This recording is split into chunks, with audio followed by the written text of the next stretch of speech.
What would happen if the world's most influential entrepreneur was kicked out of an airport? And why? It's a scenario no one could have ever imagined. Elon Musk, the visionary behind Tesla, SpaceX, Neuralink, and countless other revolutionary ventures, unceremoniously escorted out of a major international airport. The mere thought of it seems like the plot of some wild, fictional story, right? But it wasn't fiction, it was reality, and it unfolded in the most unexpected way. As the crowd at the airport terminal began to buzz with curiosity, a hushed whisper traveled through the air. A tall, unassuming man wearing a black hoodie and jeans, seemingly just another passenger among many, was being ushered toward the exit by two security officers. But this wasn't just any passenger, this was Elon Musk. The situation was absurd, to say the least. How could someone who's redefined entire industries, who was once hailed as the next Steve Jobs, be escorted out of an airport? Something didn't add up. Why was Elon Musk, billionaire, tech mogul, the man shaping the future, being treated like this? What happened next would send shockwaves through the media and leave many wondering, was this just a mistake? Or was there something more sinister at play? As security continued to lead Elon toward the airport's front doors, several onlookers pulled out their phones, capturing the moment. You could almost hear the collective murmur as people processed what they were seeing. Some even joked about it online, maybe he's late for a rocket launch or Elon Musk kicked out of an airport. The world's gone mad. But the truth was far more complicated, and it all started with an ordinary day that spiraled into something extraordinary. Hit subscribe and leave a comment with where you're watching from. This story might just spark a new beginning. What's one thing that always pushes you forward, even when things get tough? To understand how we got here, how the man who launched rockets to Mars was now caught in an unexpected scandal, we need to take a step back and look at Elon Musk's life before this bizarre airport incident. Elon Musk didn't have a typical childhood. Born in South Africa in 1971, he was always a curious, ambitious child.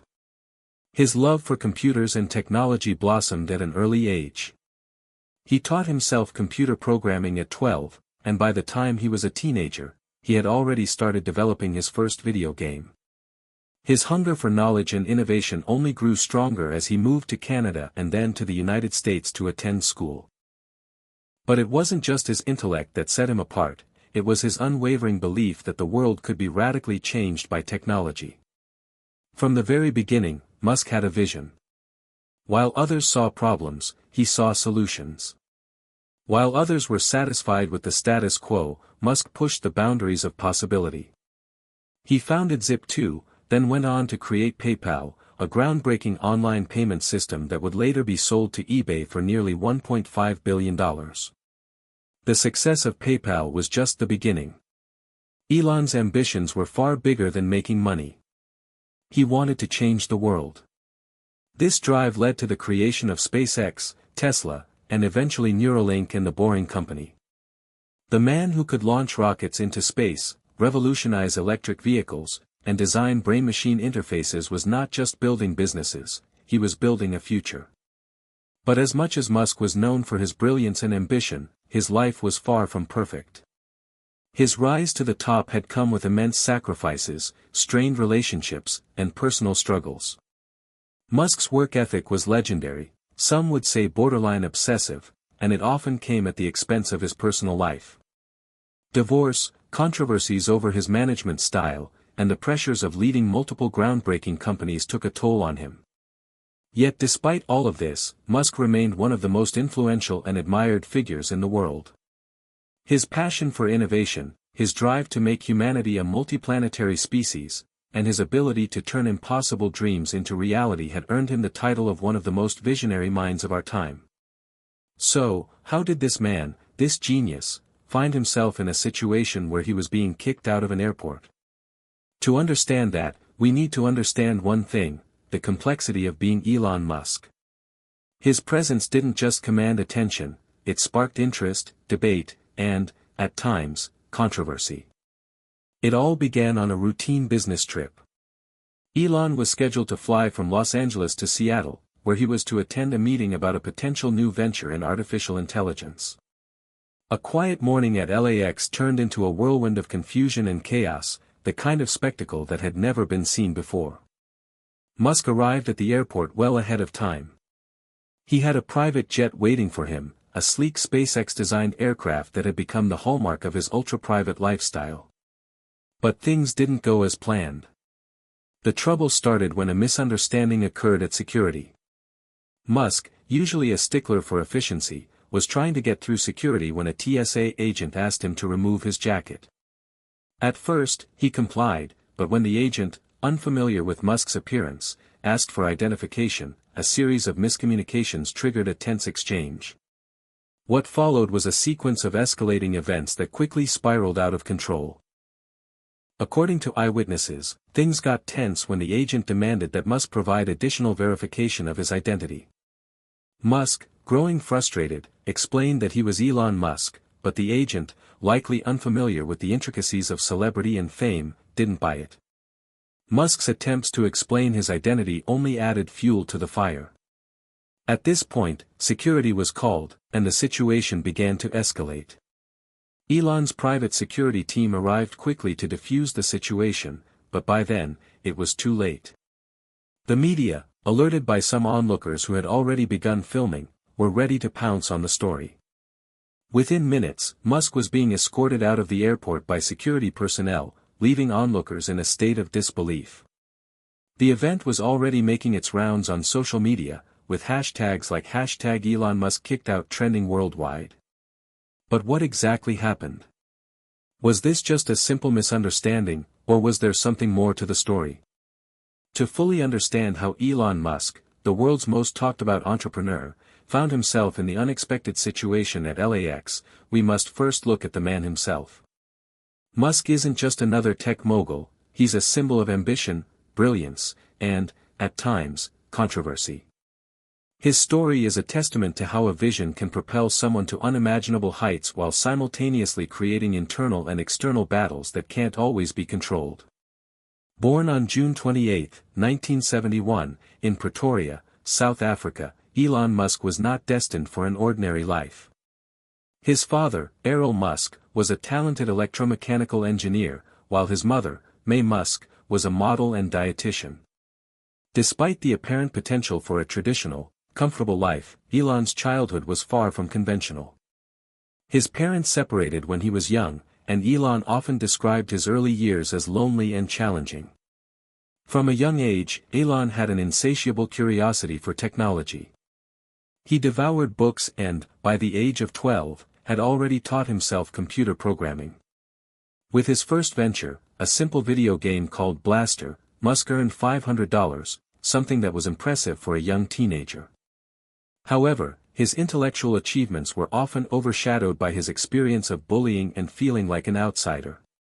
These formative years shaped Musk's deep sense of independence and his tendency to approach life with a unique perspective, one that was constantly looking for ways to push the limits of what was possible. After moving to Canada at 17 to attend Queen's University and later transferring to the University of Pennsylvania, Elon's thirst for creating the future only grew. He was already thinking about bigger things, like changing the world.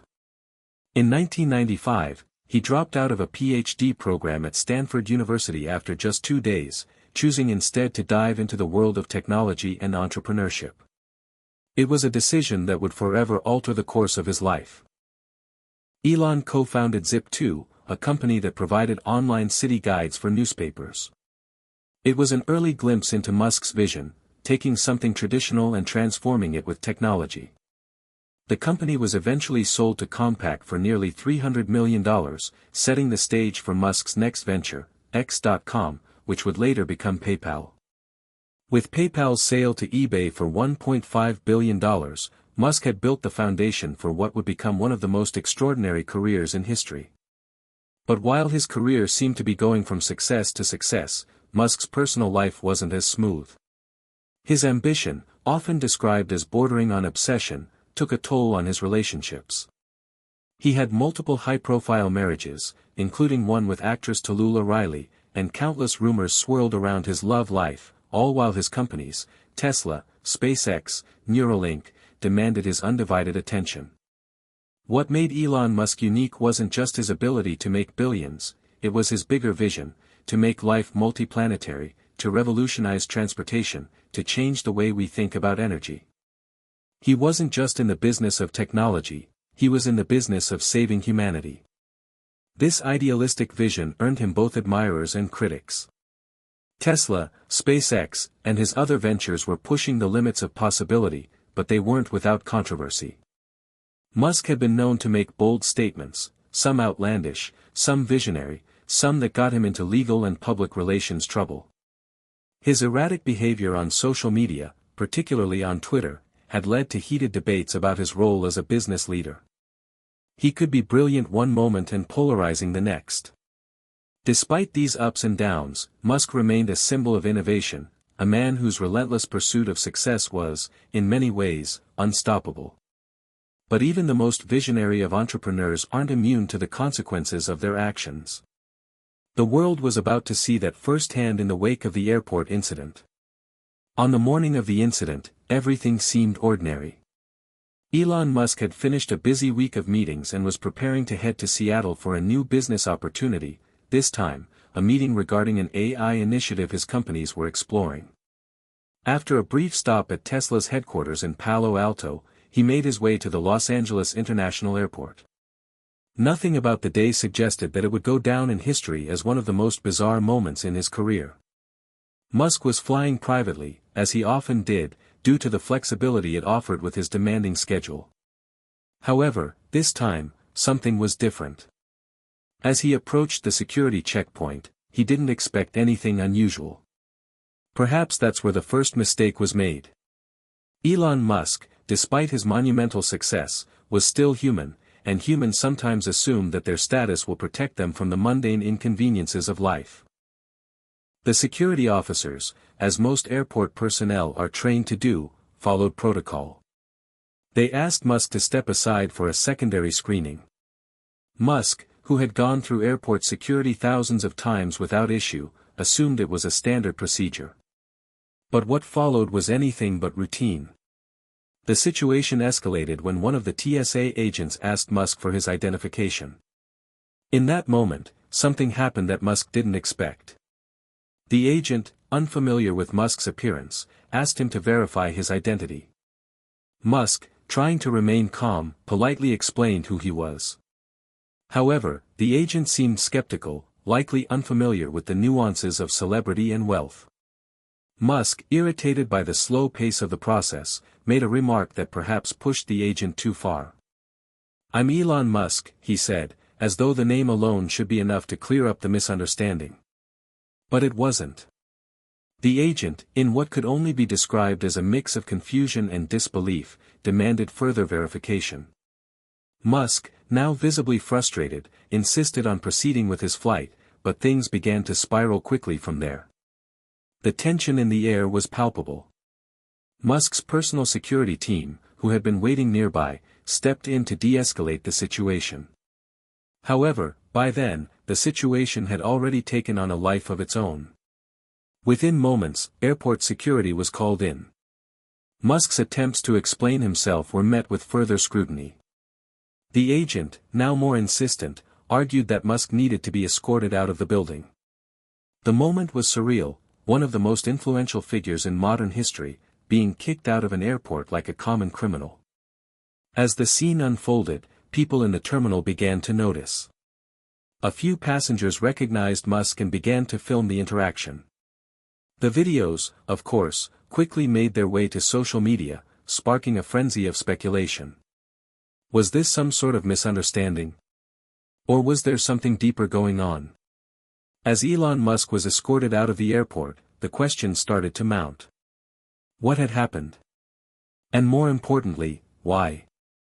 The world would soon learn that the truth behind this strange incident was far more complicated than anyone could have imagined. But for now, as Musk was led out of the terminal, one thought echoed in his mind: this was only the beginning. The world had just witnessed something that seemed utterly impossible: Elon Musk, the billionaire tech mogul who had redefined industries and pushed the boundaries of innovation, kicked out of an airport. As soon as the viral videos of the incident hit social media, the internet exploded. Hashtags like hashtag Elon Musk kicked out and hashtag elongate began trending within hours, with users offering theories ranging from the plausible to the absurd. Conspiracy theories, memes, and accusations filled the digital space, each person trying to make sense of what they had just witnessed. The media didn't waste any time either. News outlets around the globe jumped on the story. Headlines screamed, "Elon Musk kicked out of airport for what?" and "Elon Musk faces unexpected public humiliation," as reporters scrambled to cover every detail of the incident. In typical Musk fashion, the spectacle only fueled further attention, though this time, it wasn't for an achievement in technology or space exploration. Instead, it was for something that seemed like a total misstep in an otherwise flawless career. For Musk, this chaotic turn of events was more than just an inconvenience. It was an affront to his personal brand. Over the years, he had carefully curated his public persona as an eccentric genius who was often misunderstood but ultimately right. His fans loved him for his unapologetic nature and bold ambitions. But now, the public's perception of him was being shaped by a confusing, embarrassing situation at a routine airport. In the days following the incident, Musk remained mostly silent. No public statements, no official explanations. His Twitter account, usually an active channel for his thoughts and ideas, remained conspicuously quiet. Was he laying low to let the media storm pass? Or was there something else at play? As the days dragged on, it became clear that the incident was far from a simple misunderstanding. There were whispers in the media, rumors about the identity of the TSA agent who had been involved, and even speculation that the event was staged for some kind of publicity stunt. Musk's silence only fueled the fire. The public demanded answers, and the media had a thirst for drama. While the media frenzy was in full swing, Musk was busy behind the scenes, trying to salvage both his personal reputation and the integrity of his companies. Though the airport incident was making headlines, it was still a small part of his daily reality. He had multiple companies to manage, high-profile projects to oversee, and, most importantly, his future to consider. However, dealing with this new wave of media attention required careful planning. Musk, who was known for his direct and often unconventional methods of dealing with problems, began to plot his next move. He wasn't one to shy away from controversy, in fact, he often leaned into it. But this was different. This incident had hit a personal nerve.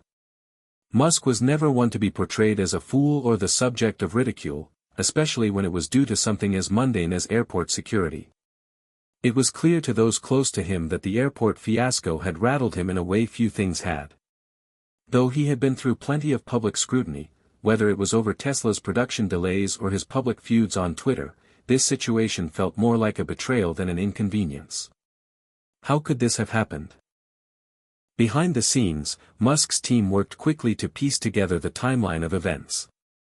They reviewed the footage of the security incident, contacted LAX officials, and reached out to the TSA for more details.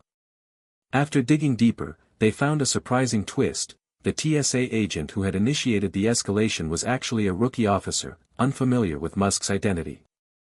This officer had, in fact, never heard of Elon Musk, a detail that seemed impossible to fathom.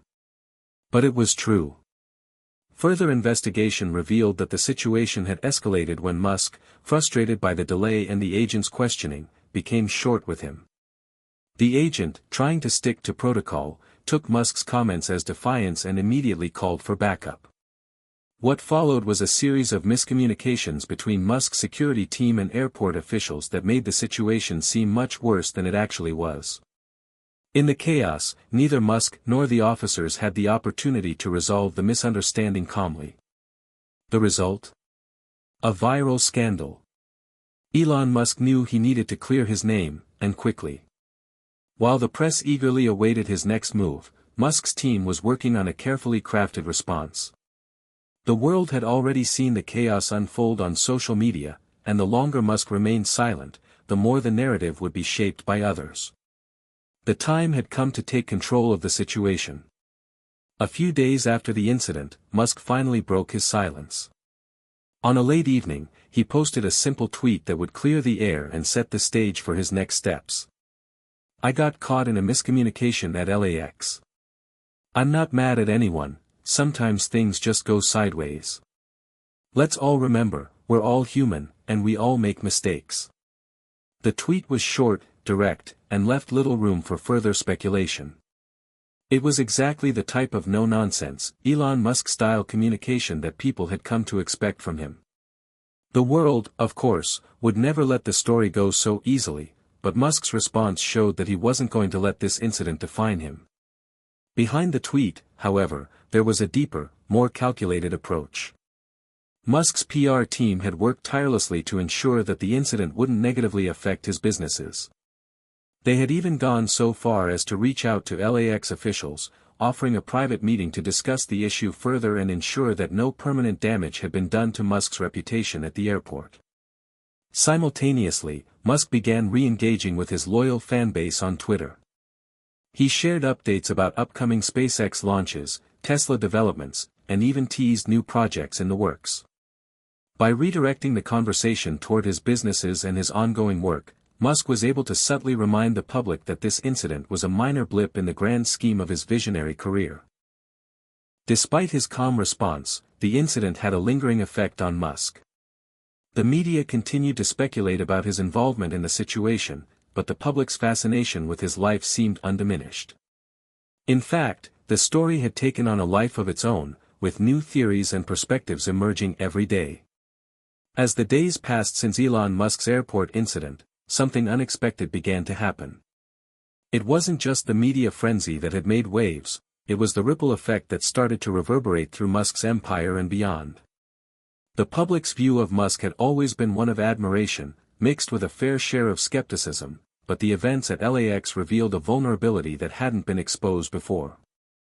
For the first time, Musk seemed like a man who wasn't just on top of the world, but one who was at the mercy of a world that could turn on him in an instant. The scrutiny that followed the airport incident wasn't confined to social media or tabloid headlines. It was deeper, more widespread, and it wasn't just about Musk's behavior, it was about the entire system that allowed a man like him to rise to such incredible heights. The incident sparked a series of broader conversations that Musk, his companies, and even the public had to grapple with. In the weeks following the incident, the tone of the media began to shift. At first, the headlines focused on the shocking nature of the event itself, the billionaire tech mogul who had been unceremoniously escorted out of an airport, not for any legal issue, but because of a simple miscommunication. But as the story continued to unfold, the narrative began to take on a life of its own. Media outlets started asking deeper questions. What does this incident say about Elon Musk's character? What does it reveal about his privilege, his arrogance, and his disregard for authority? Journalists, eager to explore the complexities of Musk's personality and behavior, began to paint a picture of him that wasn't just of a visionary genius, but also of someone who could be arrogant, out of touch, and prone to temperamental outbursts. His silence in the face of growing public backlash was seen as either a sign of confidence or, more cynically, as an unwillingness to engage with his critics. One outlet published an op-ed titled, "The Billionaire Who Thinks He's Above the Rules." The article discussed how Musk's rise to fame and fortune seemed to have insulated him from the realities of everyday life.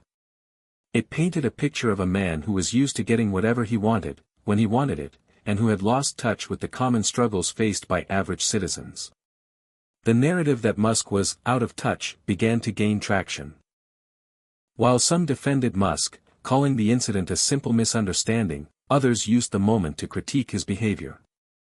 One particularly biting article in the New York Times described Musk as a tech enfant terrible, a child prodigy turned billionaire who now found himself confronting the limitations of his own influence. The piece suggested that Musk's habit of turning to social media for quick fixes to problems, instead of engaging with traditional forms of PR or apologizing for his behavior, was part of the reason why the public had grown increasingly frustrated with him. Musk had always maintained a strong relationship with his fanbase. His Twitter account, often a chaotic mix of business updates, memes, and spontaneous thoughts, had garnered him a loyal following of supporters who admired his willingness to speak his mind and challenge conventional norms. These were the people who believed in him, not just for his technological innovations, but for his persona as a rebel who didn't play by the rules. However, even his most ardent supporters were starting to feel uneasy. Many took to social media to express their dismay at the airport incident, while others questioned Musk's refusal to provide a more detailed explanation. The sense of mystery surrounding his actions only deepened the divide. Was he really as unbothered by the incident as he appeared to be? Was this just another marketing stunt to gain attention? Or was there something deeper at play? In private, Musk's team began to notice a subtle shift in the conversations among his core fans. While many still backed him, some began to wonder if his larger-than-life persona was starting to crack. It wasn't just the airport incident, it was the larger pattern of erratic behavior, cryptic messages, and the growing sense that Musk was more interested in creating a spectacle than in solving the problems his companies had promised to tackle. As the media continued to scrutinize Musk's behavior, the ripple effect reached his companies. For years, Musk had been the face of Tesla and SpaceX, two companies that had revolutionized the electric vehicle and space industries, respectively.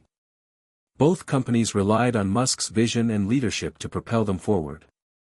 But with the growing media attention surrounding his personal life, the pressure on these businesses intensified.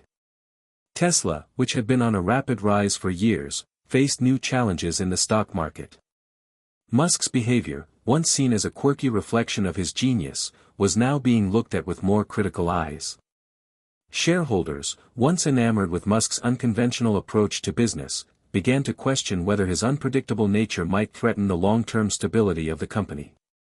In particular, his handling of the airport incident did little to quell investor anxiety.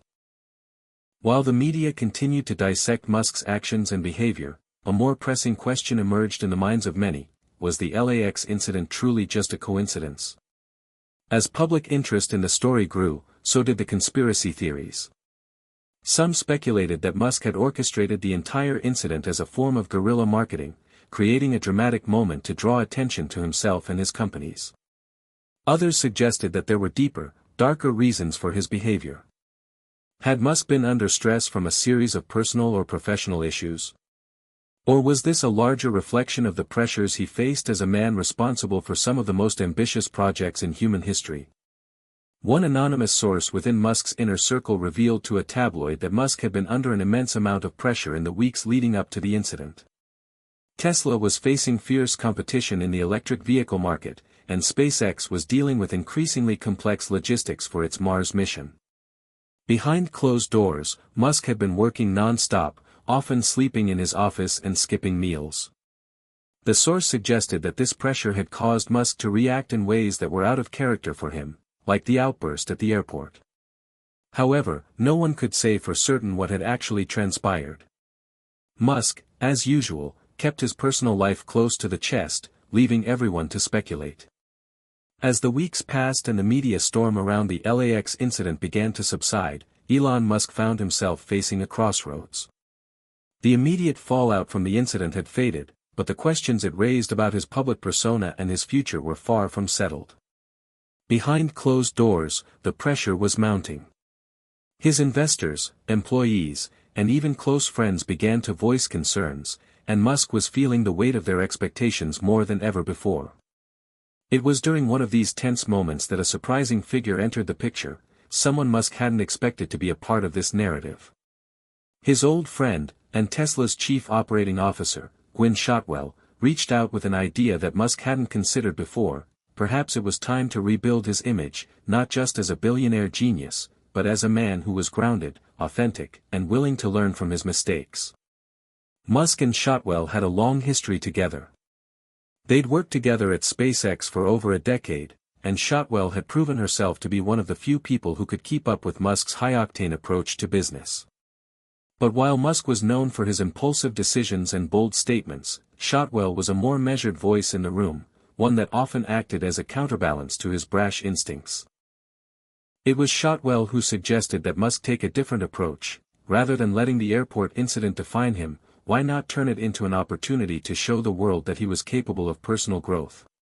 It wasn't just about fixing his public image, it was about showing his followers that even someone as accomplished as Musk could learn from a mistake and evolve as a person. Elon, people like to see realness, Shotwell had told him during one of their private meetings. They want to know that you're not just some untouchable genius, they want to see the human side of you.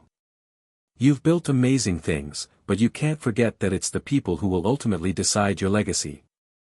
Show them that you can be vulnerable, just like anyone else. At first, Musk resisted the idea. Vulnerability wasn't part of his brand. His entire persona had been built around the idea that he was the future incarnate, the man who was going to lead humanity into space and revolutionize multiple industries. Admitting fault didn't fit with that narrative. But Shotwell wasn't one to back down, especially when it came to the success of Tesla and SpaceX. After a long conversation, Musk finally relented. Perhaps, in this case, embracing vulnerability wasn't a sign of weakness, it could be a sign of strength. Musk's first public step toward healing the damage from the LAX incident came in the form of a simple but powerful tweet. It wasn't a corporate statement or a PR-crafted response. It was an honest message, written in his usual style, direct and unfiltered. I made a mistake at LAX. I got frustrated, and I let my temper get the best of me. The people at the airport were just doing their jobs, and I should have handled the situation better. To anyone affected by this, I'm sorry. I'm learning and growing every day. Thanks for sticking with me. The tweet wasn't groundbreaking. It wasn't a deeply emotional apology or a long-winded explanation. But it was a step towards something Musk had never truly done in the public eye: take responsibility. For someone who was so used to defending his actions and ideas, this was a monumental shift.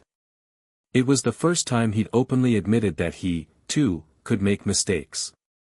Musk's followers responded with an overwhelming mix of support and skepticism.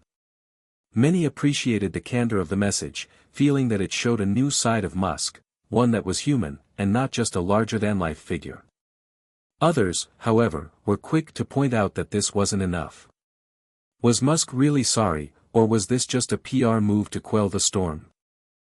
For Musk, the mixed reaction didn't matter as much as the fact that he had taken the first step in a long process of rebuilding his image. The apology wasn't the end of the story, it was merely the beginning. After the apology, Musk began to take a more deliberate approach to his public appearances and statements. He started engaging with his fans in a way that was more personal, sharing anecdotes about his life outside of his companies. For the first time, he allowed himself to be more open about the challenges he faced as a father, a businessman, and a person who was constantly under pressure. He posted about his love for science fiction, the books that inspired him, and his thoughts on how humanity could unite to tackle climate change. He spoke about his kids, his relationships, and the stress that came with trying to change the world. Musk shared what life was really like behind the scenes, sleeping at the office, dealing with failures, and making tough decisions that didn't always have clear answers. This new transparency had an unexpected effect. While some critics still viewed him with skepticism, many of his followers began to appreciate the shift in tone. It wasn't just about the products or the companies anymore, it was about the man behind them. They saw a Musk who wasn't afraid to admit his flaws, someone who was genuinely trying to evolve. And in a world that often feels increasingly polarized, that honesty was something many could relate to.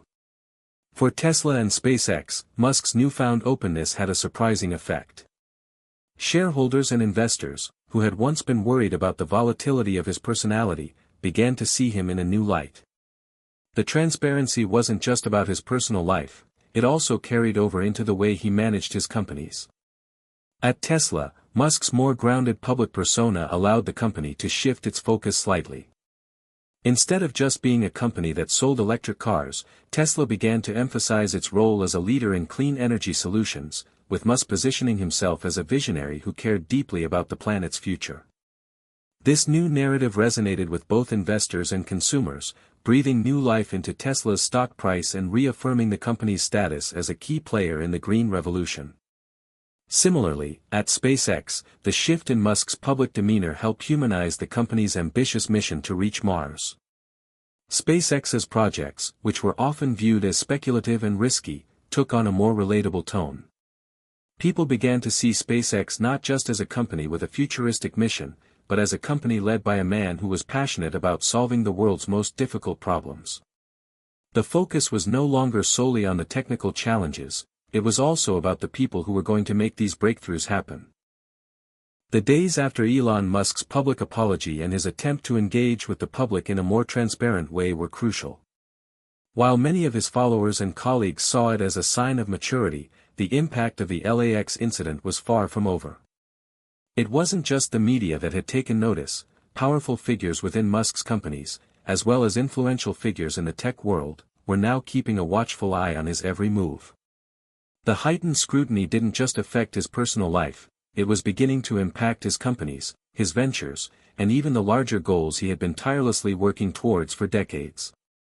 As the dust from the airport incident began to settle, Musk was left to confront the bigger question: could his image, once fractured, be repaired?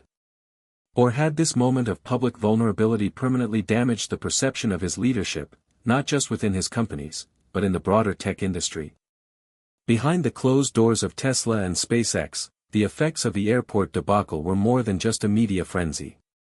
Musk had built these companies around his visionary leadership, and while many of his employees respected his ingenuity, some had begun to question whether his erratic behavior was becoming a liability. Even his closest allies, like Gwynne Shotwell, began to voice concerns about his continued visibility in the media.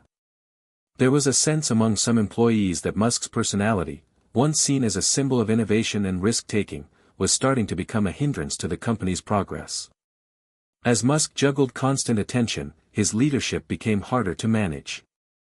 Tesla's production targets, once a source of inspiration, began to suffer from delays and missed deadlines, and SpaceX's Mars missions, although still pushing forward, became overshadowed by the constant scrutiny of his personal life. Elon's been too distracted by this public spectacle, one Tesla engineer confided to a journalist. It's taking time away from the things that matter, delivering results, hitting milestones. And those results are starting to show cracks. While the media had been focused on the airport incident, many within Tesla and SpaceX knew that there was far more at stake than just a single public incident. The stakes were larger than one person's image, it was about the future of humanity, the very companies Musk had built. And those employees had a vested interest in ensuring that the dream Musk had built didn't slip away under the weight of his personal distractions. Musk's reputation, once seemingly impervious, began to show cracks in the financial world as well. Tesla's stock price, which had been on an impressive upward trajectory for years, began to fluctuate more violently. Tesla's market cap, once a source of immense pride, had started to stabilize at lower levels as investors expressed doubt about Musk's ability to lead without his unpredictable behavior interfering with business operations. At SpaceX, while Musk's personal image wasn't as crucial to investors as it was at Tesla, the future of his plans for Mars, Starship, and global satellite internet, key elements of the company's next stages, was now under an intense spotlight.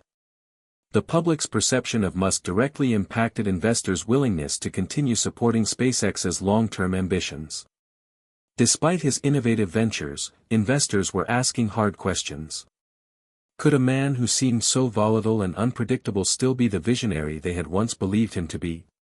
Or was his personal brand too risky to continue to associate with groundbreaking endeavors? Despite the challenges he was facing, Elon Musk refused to back down. He wasn't one to let adversity stop him, especially not when he believed so strongly in the missions of his companies and the potential of his ideas to reshape the world. Musk's next move was calculated. He began to retreat from the spotlight of media attention, taking a step back from Twitter and the constant barrage of public scrutiny. He decided to double down on what he considered his true calling, the future of humanity. In his private conversations with Gwynne Shotwell and his other trusted advisors, Musk began to refocus on SpaceX's long-term goal, getting to Mars. In his mind, that mission was still the most important one, and it was one that couldn't be clouded by personal drama. "I'm done with distractions," he said in a private meeting. "We've got a planet to save. We've got to keep pushing forward. If the world wants to focus on the noise, let them. We'll just keep working harder. The future of humanity is bigger than me. It was this focus on the bigger picture that would fuel Musk's next phase. Instead of reacting to every bit of media attention or defending his actions, he decided to turn inward and direct all his energy toward fulfilling the ambitious goals of his companies. The public could continue to speculate, but Musk's eyes were on Mars. He had always believed that human exploration of space was the key to the survival of the species. The more he focused on that mission, the more he could put the LAX incident behind him. Musk's approach to leadership began to evolve as well. He had always been a leader who led by example. His relentless work ethic, his visionary goals, and his willingness to take immense risks were all qualities that had made him a hero to many. But now, he realized that there needed to be a shift. The future of Tesla and SpaceX, as well as his other ventures, wasn't going to be determined by the number of headlines he could generate.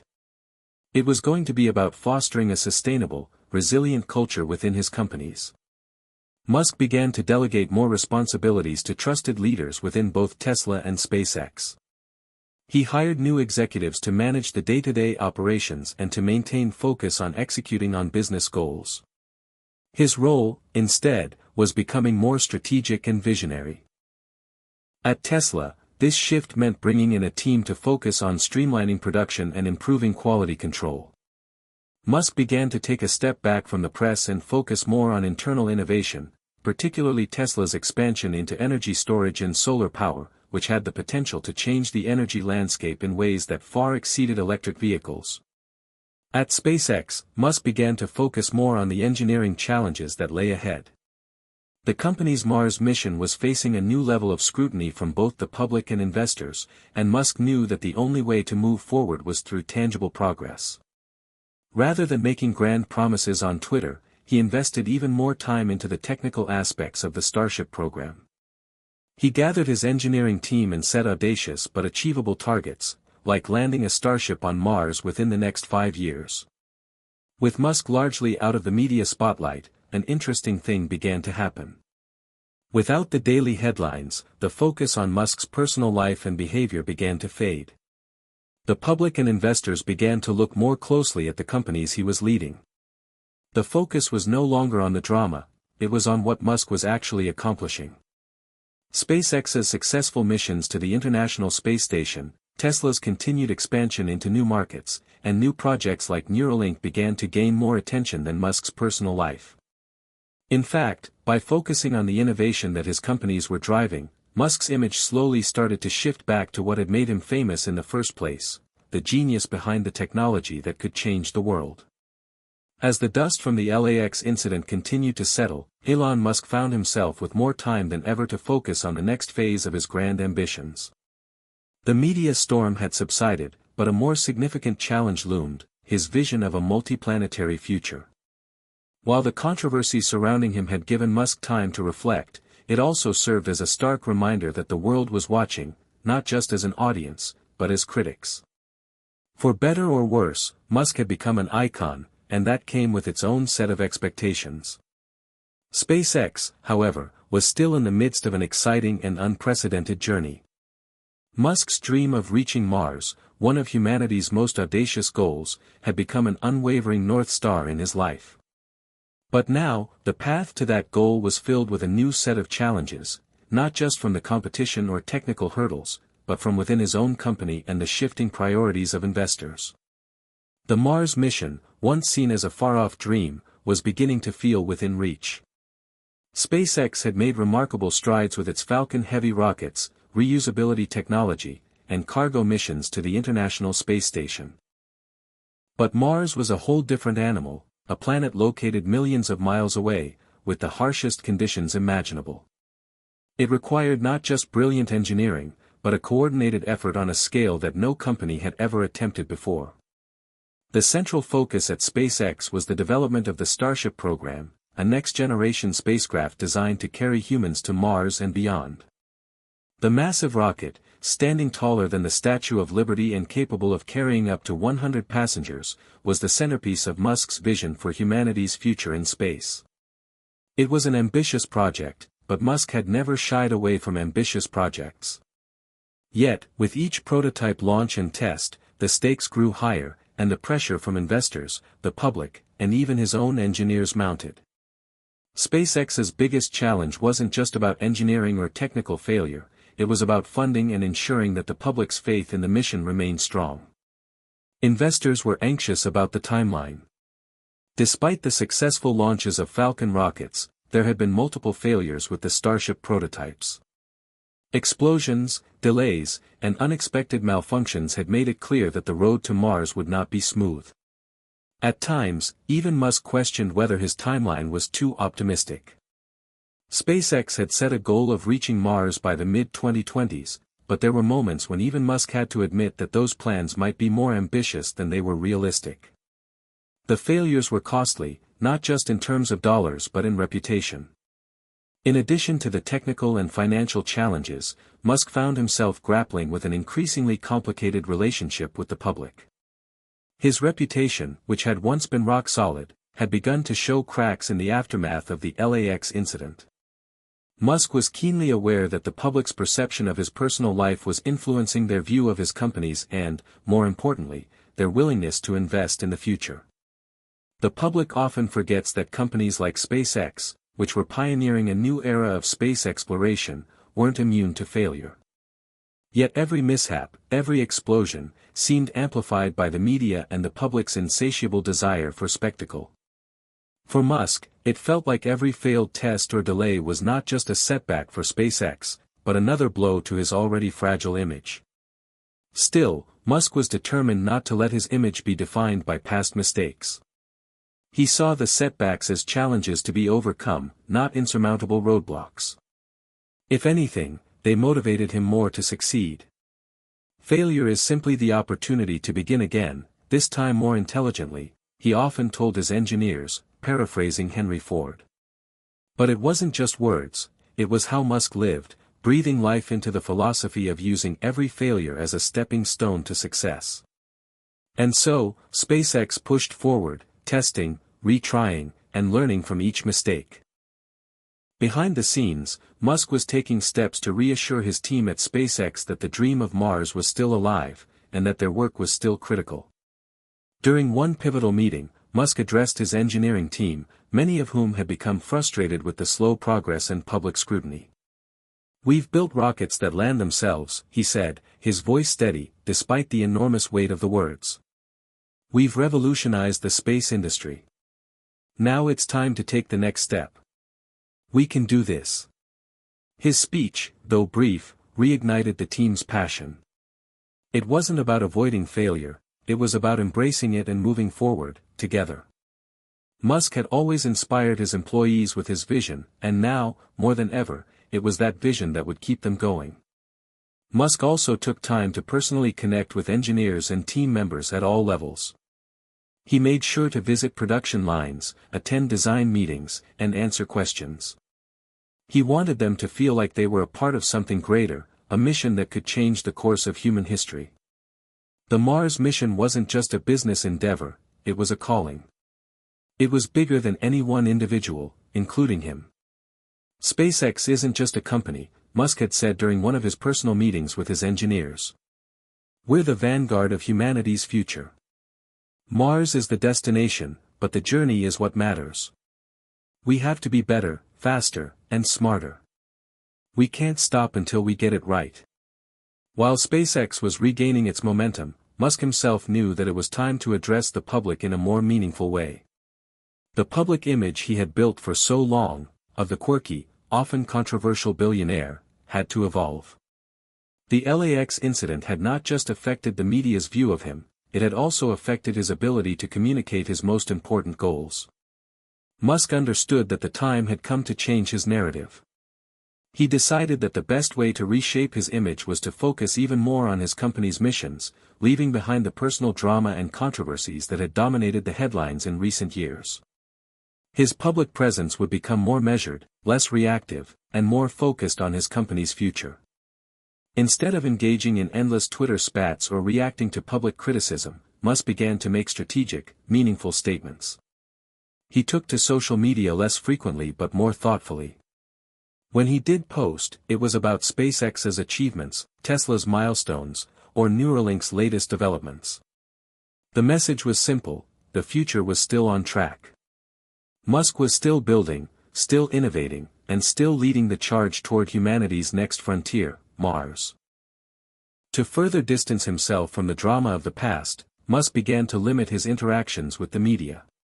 When he did give interviews, he made it clear that he was focused on the bigger picture: advancing technology, changing the world, and improving life on Earth and beyond. He would no longer be sidetracked by short-term controversies or personal missteps. "I've made mistakes," he told one interviewer. "But if you look at what we're doing with Tesla, SpaceX, and the other companies, the goal is clear: we're building a future where humanity is multiplanetary. That's a journey worth taking, and I won't let anything stop us from getting there." The clock was ticking, and the pressure on SpaceX to prove its mettle was mounting. Elon Musk's vision for a multiplanetary future had always seemed like a far-off dream to many. Yet, as the years passed, SpaceX had achieved the impossible: reusable rockets, successful cargo missions to the International Space Station, and groundbreaking work on the Starship program. But now, the stakes were higher than ever. The failure of multiple Starship prototypes, combined with skepticism from investors and the public, had left SpaceX at a crossroads. If Musk was going to keep his dream of reaching Mars alive, he needed to take risks. The Starship had to succeed, and soon. There could be no more delays. SpaceX's next few steps would either solidify its place as a trailblazer in space exploration or relegate it to just another failed space startup. The pressure was on, not just for Musk, but for the entire team who had invested their energy, time, and dreams into the mission. The day of the next Starship test was a gray, overcast morning in Texas. The winds were gusting, and the air felt thick with the kind of anticipation that only a pivotal moment could bring. The prototype, standing tall on the launch pad, was a monument to Musk's ambitions. If it succeeded, it would be a milestone in the journey to Mars. If it failed, it would mark the end of a phase for SpaceX, and Musk would have to reassess everything. The previous prototypes had not gone as planned. There had been explosions, malfunctioning engines, and one particularly notorious failure when a Starship prototype had veered off course and detonated mid-flight. Those failures, though they were part of the learning process, were painful to Musk. He knew the public's patience was wearing thin, and investors were beginning to question whether SpaceX could ever make the leap to Mars. Elon stood at the command center, surrounded by engineers and mission control. His usual confidence was tempered by the reality of the moment. He had led his team through countless challenges, but this test felt different. It wasn't just a test of the rocket, it was a test of the entire SpaceX program. Musk had always been willing to take huge risks, but now, the stakes were not just personal. They were global. "I've seen worse," Musk muttered to himself, as his fingers drummed against the table nervously. "This is just another step. Another trial." For the next few minutes, there was little talking, just a focused silence. The engineers worked through their final checks, and Musk's thoughts drifted back to the early days of SpaceX, when the company was just a startup with little funding and even fewer believers. They had defied the odds then, and he knew they could do it again. But would it be enough? "Launch in 5 minutes," a voice from Mission Control broke his reverie. Musk nodded silently, watching as the countdown began. His mind raced as he thought about the consequences of failure. If this test failed, it wouldn't just be another bump in the road, it would shake the very foundation of SpaceX's mission. He could feel the weight of that potential outcome pressing down on him. The countdown ended, and for a brief moment, the launch pad stood still, like a sleeping giant waiting for its cue. Then, with an explosive burst, the Starship rocket ignited and began its ascent into the sky. For a split second, everything seemed perfect. The flames from the rocket's engines lit up the Texas sky as the massive spacecraft slowly ascended. Musk's heart raced as he watched the rocket rise, his hands gripping the edge of the table. The crowd of engineers in Mission Control sat in rapt silence, their eyes glued to the screens. But then, a sudden jolt in the rocket's trajectory caused the room to collectively hold its breath. The rocket began to shake uncontrollably, its flight path veering dangerously to the left. The once clear blue sky turned dark, and tension rose. "Stabilizing systems are offline," one engineer said, his voice laced with panic. Musk's mind raced through every possibility. The rocket had to succeed. They couldn't afford another failure. Not now. Minutes passed like hours. The engineers scrambled to regain control of the situation, working feverishly behind their desks. Musk stood frozen, unwilling to take his eyes off the rocket's trajectory. But then, just as hope seemed to be slipping away, the rocket steadied. It was a shaky ascent, but the Starship rocket continued to rise toward space. By the time it reached the edge of the atmosphere, Musk let out a long breath of relief. "Successful stage separation," an engineer reported. Musk couldn't help but grin. It wasn't perfect, but they had made it. The Starship had completed its first successful launch in stage separation, an accomplishment that would change the future of space travel forever. The rocket would later land successfully, but the test hadn't been without its flaws. The public was quick to pick apart every inch of the mission, citing the unstable ascent and early jitters. But Musk and his engineers knew that what they had just achieved was monumental. The road to Mars had just gotten a little shorter, but it was still a long way ahead. In a private meeting afterward, Musk gathered his core team. "It wasn't flawless, but we did it," he said, his voice steady. "We're closer to Mars now than we've ever been." The team nodded in agreement. They had known from the beginning that getting to Mars would take time, and failure was part of the process. But this was proof that they could overcome the toughest obstacles, no matter how daunting. Still, there was no time to waste. Musk's ambition had no room for complacency. He had always known that SpaceX's path to Mars would be filled with challenges. Now, it was clear that they would have to push even harder to make the dream a reality. In the days following the successful Starship launch, Musk and his leadership team began to refocus their efforts. There was no denying that the mission had succeeded, but it was far from the final goal. The next test would need to be even better, with greater precision and consistency. Musk outlined a new strategy for SpaceX, one that involved refining the Starship prototype with faster testing cycles, more rigorous simulations, and an expanded team of engineers. The immediate goal was to prove that the rocket could make the journey to orbit and return safely, but the long-term vision was still the same: Mars. With each step, SpaceX would take another leap toward making that vision a reality. But the battle was far from over.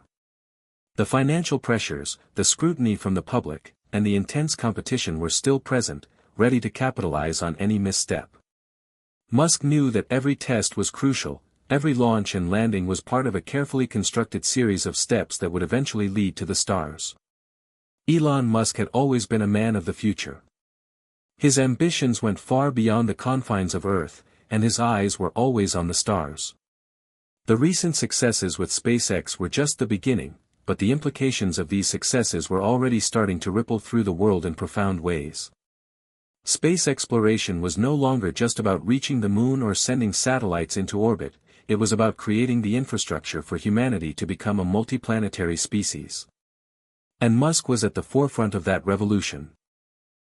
The launch of the Starship prototype had not only proven that space travel was possible for humans at a much larger scale than ever before, but it had sparked a renewed sense of excitement about the future. People from all walks of life, from scientists to dreamers, from children to the elderly, began to believe that the impossible could actually be achieved.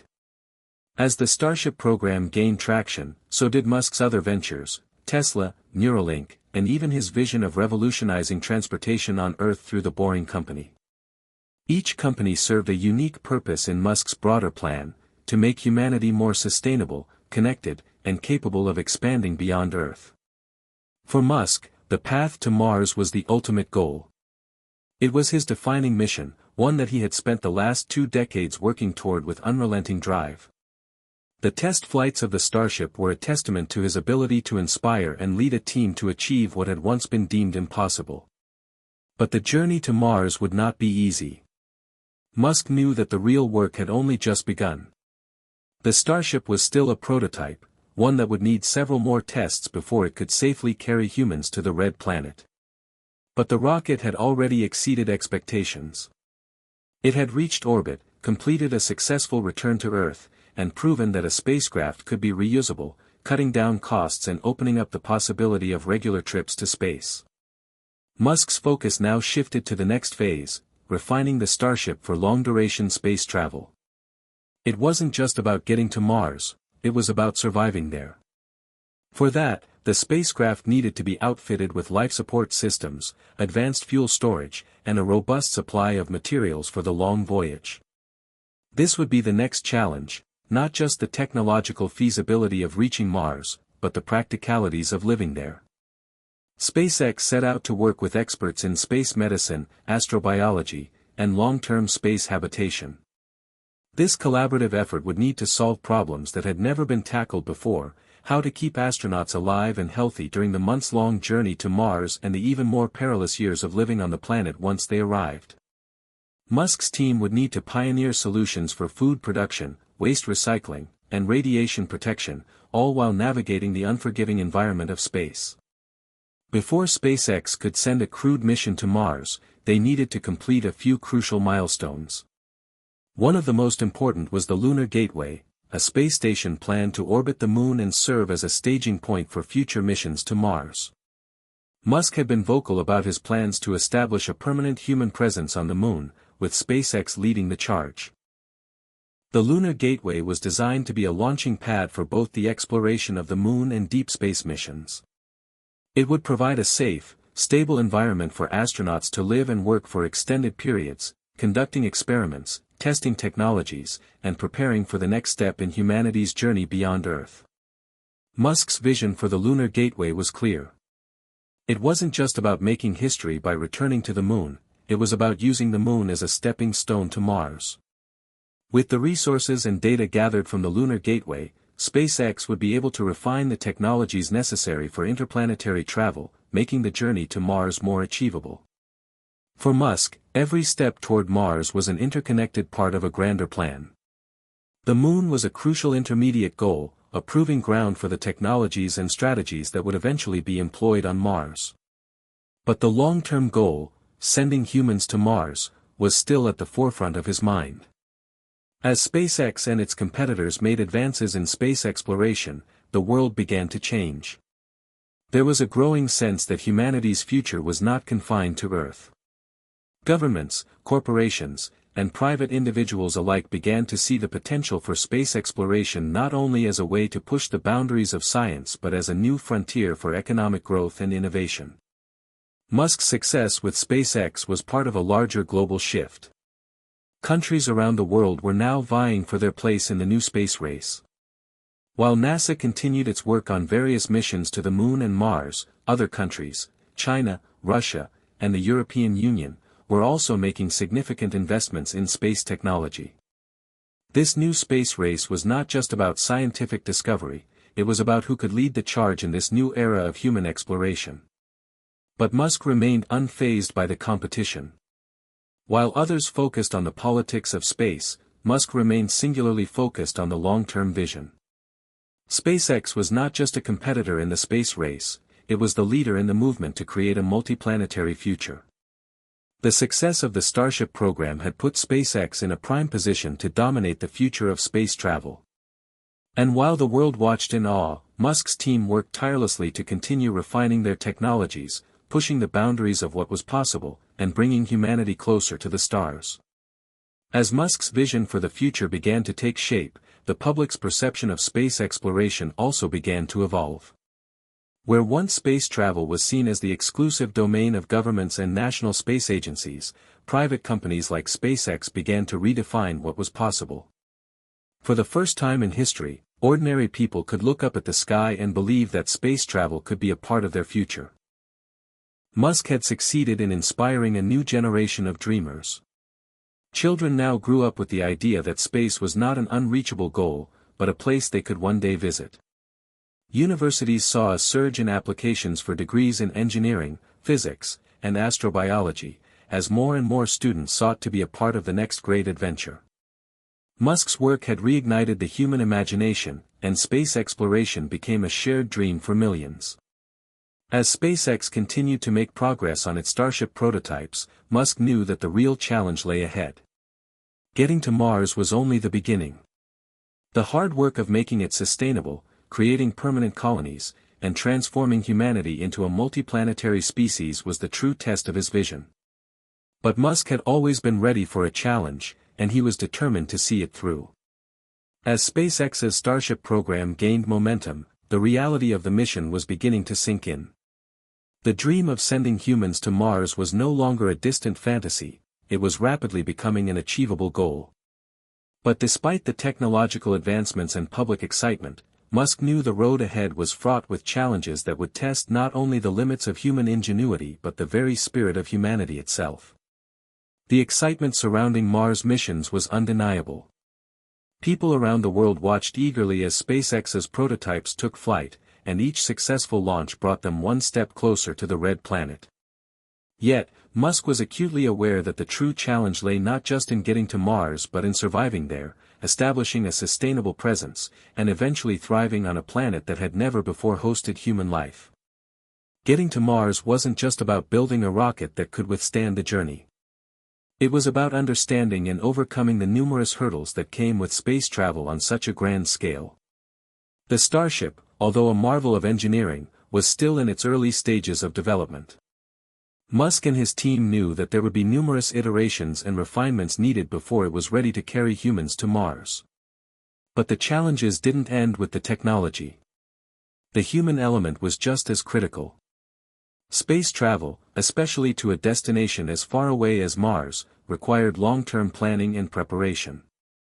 A journey to Mars would take months, and once there, astronauts would need to survive in an environment that was hostile to human life.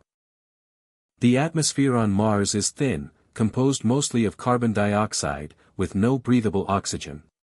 The surface temperature could plunge to -195 degrees Fahrenheit, and the planet is constantly bombarded by radiation from the sun. There were no natural resources to sustain life, no breathable air, no fertile soil, and no fresh water. Musk understood that to create a human settlement on Mars, they would need to replicate everything necessary for life: oxygen, food, shelter, and a sustainable energy supply. SpaceX's team began working on solutions that would allow for human habitation on Mars. They focused on developing life support systems, creating closed-loop ecosystems where astronauts could recycle air, water, and waste, and finding ways to grow food in the Martian soil. The technology for these systems would need to be tested rigorously, as any failure could be catastrophic for the first crewed mission. But there was another critical element Musk considered as equally important: the mental and emotional well-being of the astronauts. A Mars mission would be an isolating experience. The astronauts would be cut off from Earth for months, and their physical and mental health would be tested to the limits. Musk and his team worked closely with psychologists and space medicine experts to develop strategies for maintaining crew morale and ensuring their psychological health during the long journey and stay on Mars. As SpaceX and NASA continued to collaborate on the development of the Lunar Gateway, which would serve as a stepping stone for future Mars missions, Musk began to see a clearer path forward. The Gateway, a space station orbiting the Moon, would serve as a key component in testing life support systems and providing a launching point for the journey to Mars. By sending missions to the Moon, SpaceX could perfect the technology required for long-duration space travel, while also building the infrastructure needed for Mars. Musk also realized that the Moon's proximity to Earth made it an ideal testing ground for technologies that would be used on Mars. Unlike Mars, the Moon had resources that could be used to sustain a human presence, such as water ice located at the poles. SpaceX's next series of missions would focus on lunar exploration, extracting resources from the Moon, and building the infrastructure that could eventually support human life on Mars. The Lunar Gateway would play a critical role in these missions, allowing astronauts to live and work in space for extended periods of time while developing the necessary skills and technologies for Mars. Musk envisioned a future where the Moon would not just be a base for exploration, but a place for humanity to learn how to live sustainably off Earth. As SpaceX continued to make strides in its efforts to reach Mars, the world's perspective on space exploration began to shift. For decades, space had been an exclusive domain of governments, primarily NASA, with a few notable exceptions like Russia's Roscosmos and China's space program. However, the success of private companies like SpaceX began to change that narrative. Musk had long been critical of the slow pace and bureaucracy that had plagued government space agencies. He believed that space exploration needed to be driven by innovation, competition, and an entrepreneurial spirit. By cutting costs, developing reusable rockets, and rapidly testing new ideas, Musk demonstrated that space exploration didn't have to be the exclusive domain of national governments. The private sector, if given the chance, could lead the charge in pushing humanity to new frontiers. Other companies began to take notice. Some, like Blue Origin, founded by Amazon's Jeff Bezos, also set their sights on space exploration. While their approach was different, the competition between SpaceX and other private space ventures fueled progress in ways that were previously unimaginable. Even national governments had to adapt to this new reality. The space race had shifted from being about geopolitical dominance to being about collaboration and innovation. Musk's success with SpaceX was having ripple effects around the world. Countries began to recognize the potential for space to transform their economies and expand their reach beyond Earth. Nations like India, Japan, and the European Union accelerated their space programs, eager to be part of the new space era. As a result, the space industry grew exponentially, creating new jobs, driving technological advancements, and leading to the creation of entirely new sectors within the global economy. Musk's ultimate goal, however, remained unchanged: to establish a sustainable human presence on Mars. While the road to Mars was long and fraught with challenges, Musk was confident that humanity's future lay beyond Earth. Earth, with its dwindling resources, climate challenges, and growing population, could no longer be the only home for humanity. A backup planet was necessary. Mars was that backup, and it was the key to ensuring humanity's long-term survival. But even with all of the technological advancements and progress SpaceX had made, Musk knew that establishing a permanent human presence on Mars would take decades. It would require not only technology but also patience, resilience, and the collective will of humanity. Musk's vision for SpaceX was not just about sending a handful of astronauts to Mars, it was about building a thriving, sustainable colony that could one day be self-sufficient, independent of Earth. To accomplish this, Musk would need to inspire an entire generation of people. The dream of living on Mars could not be Musk's alone, it had to be a shared dream, one that millions of people around the world could rally behind. SpaceX's mission wasn't just about rockets and technology, it was about the human spirit and the desire to explore, to push boundaries, and to forge a future beyond the stars. Hit subscribe and leave a comment with where you're watching from. This story might just spark a new beginning. What's one thing that always pushes you forward, even when things get tough?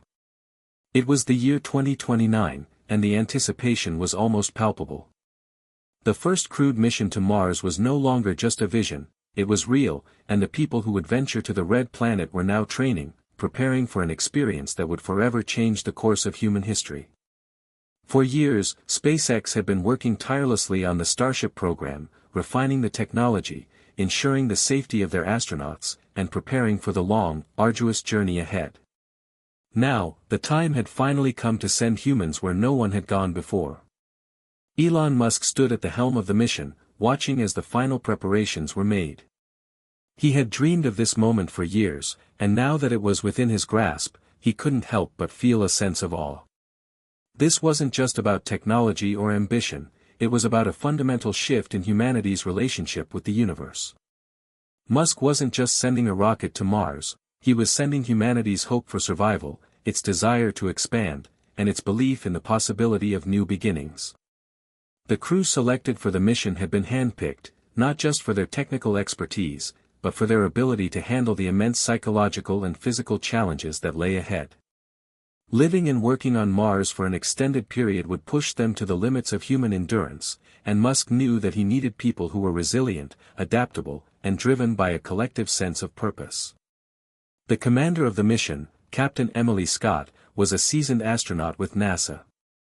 She had spent years in space, participating in various missions to the International Space Station and leading teams in extreme environments.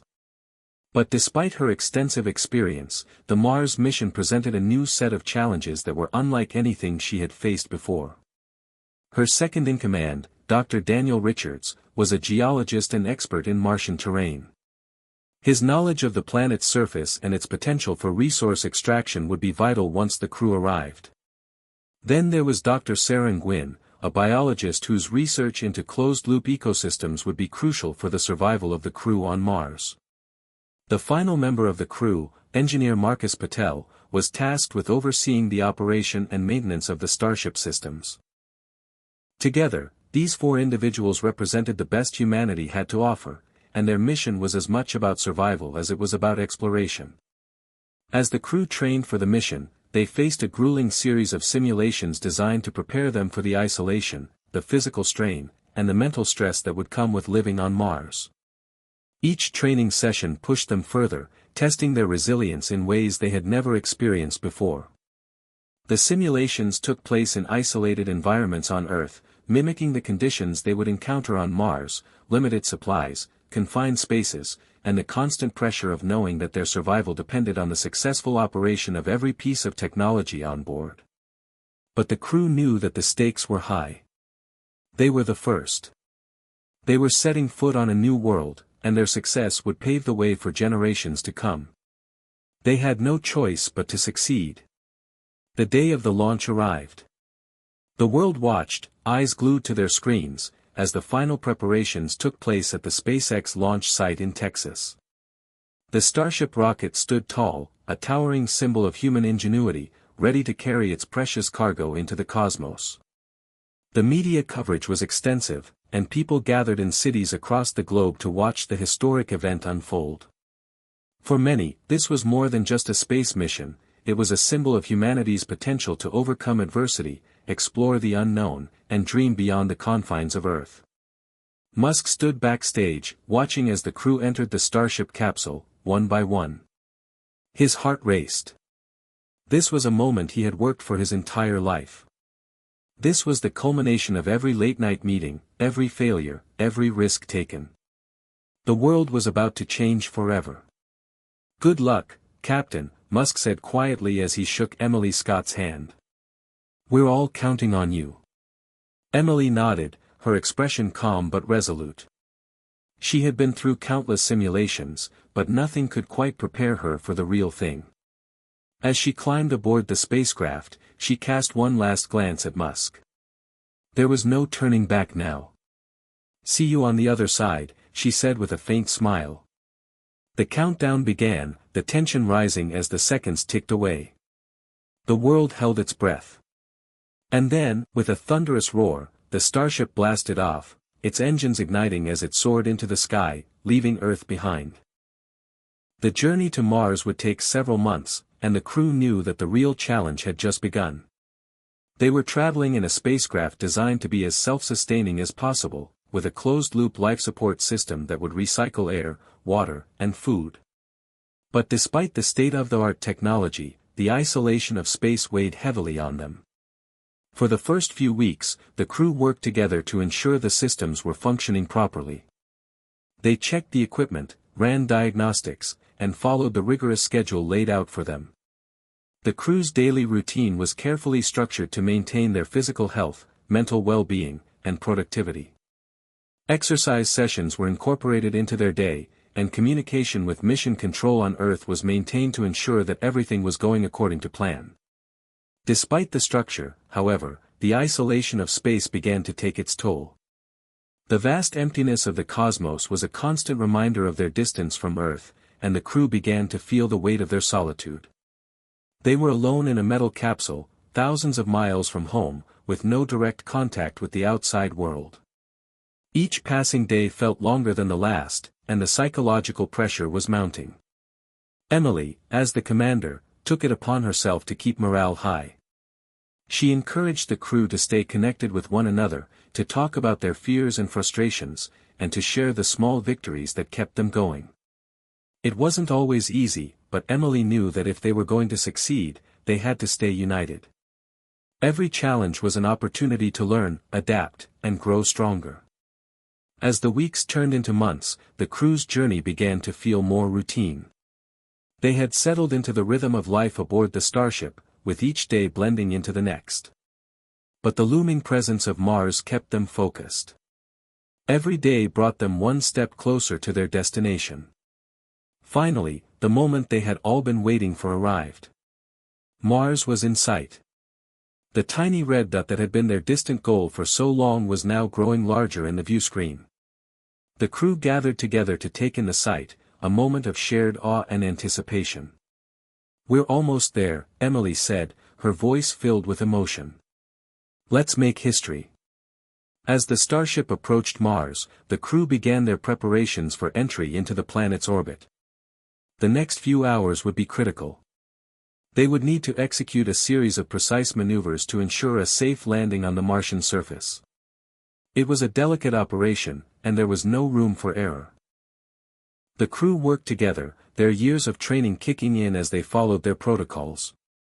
The planet loomed large in front of them, and despite the immense technological sophistication of their spacecraft, they knew that their fate rested on their ability to execute these maneuvers flawlessly. It was a nerve-wracking few hours, but as the starship descended toward the Martian surface, they felt a sense of accomplishment. They had made it. They had arrived. The red landscape of Mars spread out before the crew like a blank canvas, a world of vast desolation and awe-inspiring beauty.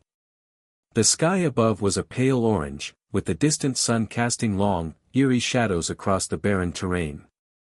This was no longer a dream or a theoretical endeavor, it was real. The crew stood on the surface of Mars, looking out across a land that had never before felt the touch of human feet. Captain Emily Scott was the first to step out of the starship. Her boots crunched on the dusty soil, leaving a mark in the reddish dirt that would be etched in history. The suit she wore made everything feel distant and surreal, her movements were slowed, her breath controlled, and yet, despite the layers of technology between her and Mars, she felt the weight of the moment in her bones. She had trained for this for years, but nothing had prepared her for the overwhelming emotion of being the first person to walk on another planet.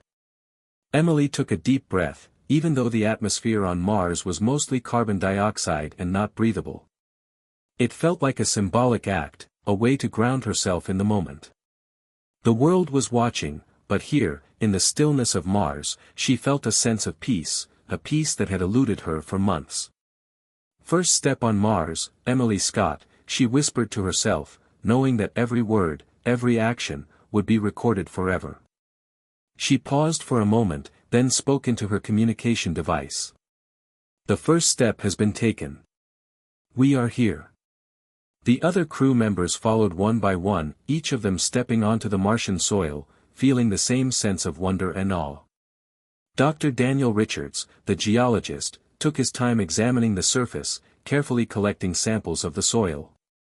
Dr. Sarah Nguyen, the biologist, took readings of the air and temperature, making sure everything was within expected parameters. Engineer Marcus Patel, ever the pragmatist, checked the systems and began working with Emily to establish their immediate habitat. The team was working under tight deadlines. Their first mission was clear: establish the base camp, ensure their life support systems were operating properly, and start the research that would provide valuable data for future missions. But even in the midst of this critical work, there was an undeniable sense of awe. "We're going to make it. We've actually made it," Sarah said, her voice crackling through the comms. "This is history. This is where everything changes." Setting up the base was no easy task. The starship had landed in a relatively safe area near the equator, where sunlight was constant, and there were fewer risks from dust storms. But even here, there were challenges. The Martian surface was not as welcoming as they had hoped. Large rocks and unpredictable terrain made the task of unloading and setting up equipment a slow and laborious process. The first task was to assemble the habitat module, a pressurized structure that would serve as their living and working space. The crew set to work quickly, using the tools they had brought with them, assembling the module in the harsh Martian winds. Though they were all experts in their respective fields, this kind of work required a different level of focus and coordination. They knew that any mistake could cost them their safety, or worse, their lives. The first few hours on Mars were chaotic, filled with the bustle of activity, but as the habitat finally came together, a sense of calm settled over the crew.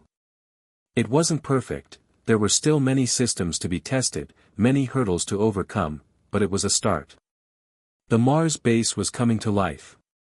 Once inside, the crew members began unpacking and setting up the systems that would sustain them for the months ahead. Life support, communication arrays, food storage, all the necessary infrastructure to make their Martian home functional. The sound of the air scrubbers hums quietly in the background, creating a strange rhythm to their work. Every task, no matter how routine, was magnified by the gravity of the situation. "All right," Emily said, addressing the crew as they gathered in the control center of the base. "We've made the first step. Now we start the real work. Let's make sure everything's working." The atmosphere was tense but determined. Each person knew their role, and their eyes gleamed with the understanding that the mission was bigger than any of them. They weren't just scientists, engineers, and astronauts, they were pioneers, representing humanity's first steps toward becoming a multiplanetary species. Mars wasn't like anything the crew had experienced before. Despite its similarities to Earth in terms of geography, there was no escaping the fact that Mars was a hostile world. The thin atmosphere meant that the temperature could fluctuate wildly, from freezing cold at night to mild warmth during the day, though the warmth was nothing like Earth's. Mars lacked a magnetic field, so the surface was exposed to harmful solar radiation. And yet, despite all of that, the crew knew that their mission was essential. They weren't just here to survive, they were here to learn, to adapt, and to begin the process of building a future. Their daily routines quickly began to settle into a pattern. They spent hours studying the surface of Mars, collecting soil and rock samples, testing for signs of past water, and analyzing the potential for resource extraction. The data they were gathering was invaluable, not just for their survival, but for the future of Mars exploration. Sarah's team had already begun to experiment with growing food in Martian soil, using specially developed bioreactors that could create a small-scale, self-sustaining ecosystem. It was a long-term project, one that would take time, but the possibility of growing food on Mars was a critical part of their mission. If they were to ever become self-sufficient, they needed to figure out how to cultivate crops in an environment that had no soil, no water, and no nutrients. Meanwhile, Marcus and Daniel worked on constructing an infrastructure for power, using solar panels and wind turbines to harness Mars resources. Their systems were designed to be adaptable, able to withstand the unpredictable Martian weather and ensure a constant power supply for the base. Even as they worked, the crew was always in communication with Earth. It was a lifeline, though there was a delay in transmission due to the distance. The connection to mission control in Texas was a crucial part of their morale. Every update from Earth was a reminder that they were part of something bigger. Humanity was with them, cheering them on, sending messages of hope and encouragement. Musk himself often spoke with the crew, though the delays in communication made their exchanges more about motivational messages and technical updates than real-time conversations. He had always believed in the crew's ability to succeed, but now, seeing their daily struggles firsthand, he understood the true magnitude of the challenges they faced. His vision of a multiplanetary future had taken another giant leap forward, but it would take all of them working together to make it a reality. "You've got this, team," Musk said during one of their scheduled communications. "You're doing great work, and humanity is watching you. This is what it's all about. Don't forget, we're all in this together." There was a slight pause before Emily's voice came through, steady and reassuring. "We won't forget. We're making history here, one step at a time." As the days turned into weeks, the crew began to feel the weight of their isolation more acutely. Mars was beautiful, but it was also unnervingly silent. There were no birds, no sounds of animals, and the wind was constant but soft, a quiet hum that seemed to echo into the vast emptiness of the planet. It was easy to feel small, insignificant even, in a place where no human had ever been before. The mental strain began to show. Long days of isolation and the pressure of their mission started to take their toll. There were moments of tension among the crew, small arguments over the division of labor, stress over technical issues, and the relentless burden of knowing that every decision they made could mean the difference between success and failure. But despite the difficulties, they pressed on. "We have to make this work," Emily said during a late-night meeting, her voice firm despite the exhaustion in her eyes. "There's no going back now. Mars is our future. We are here to stay." It was a simple statement, but it carried weight.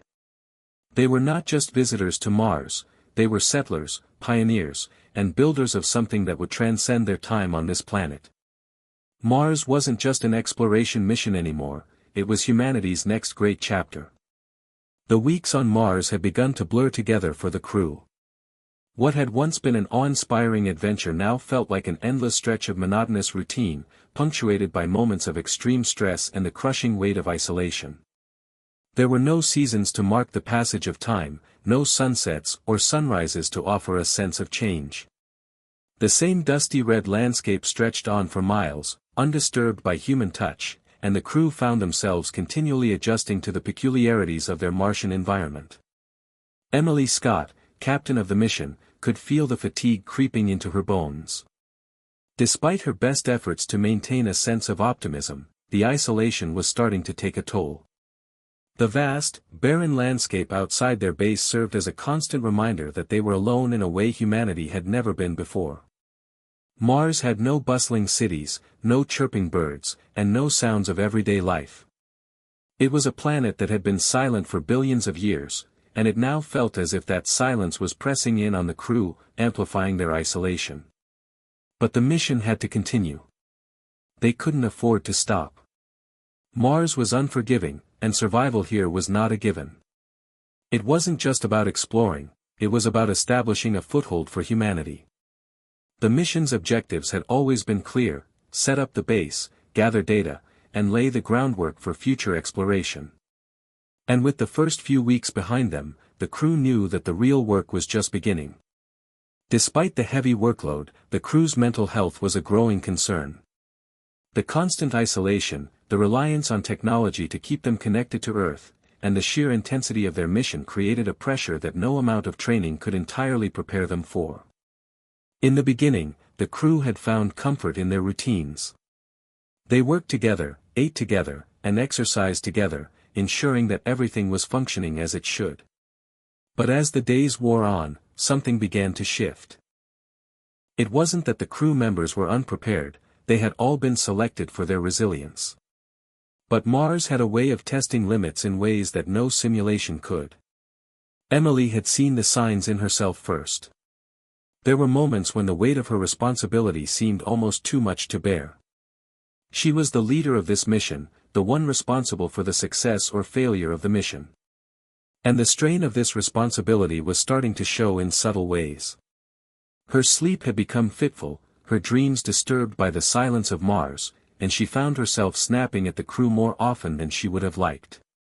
She knew that she had to maintain control.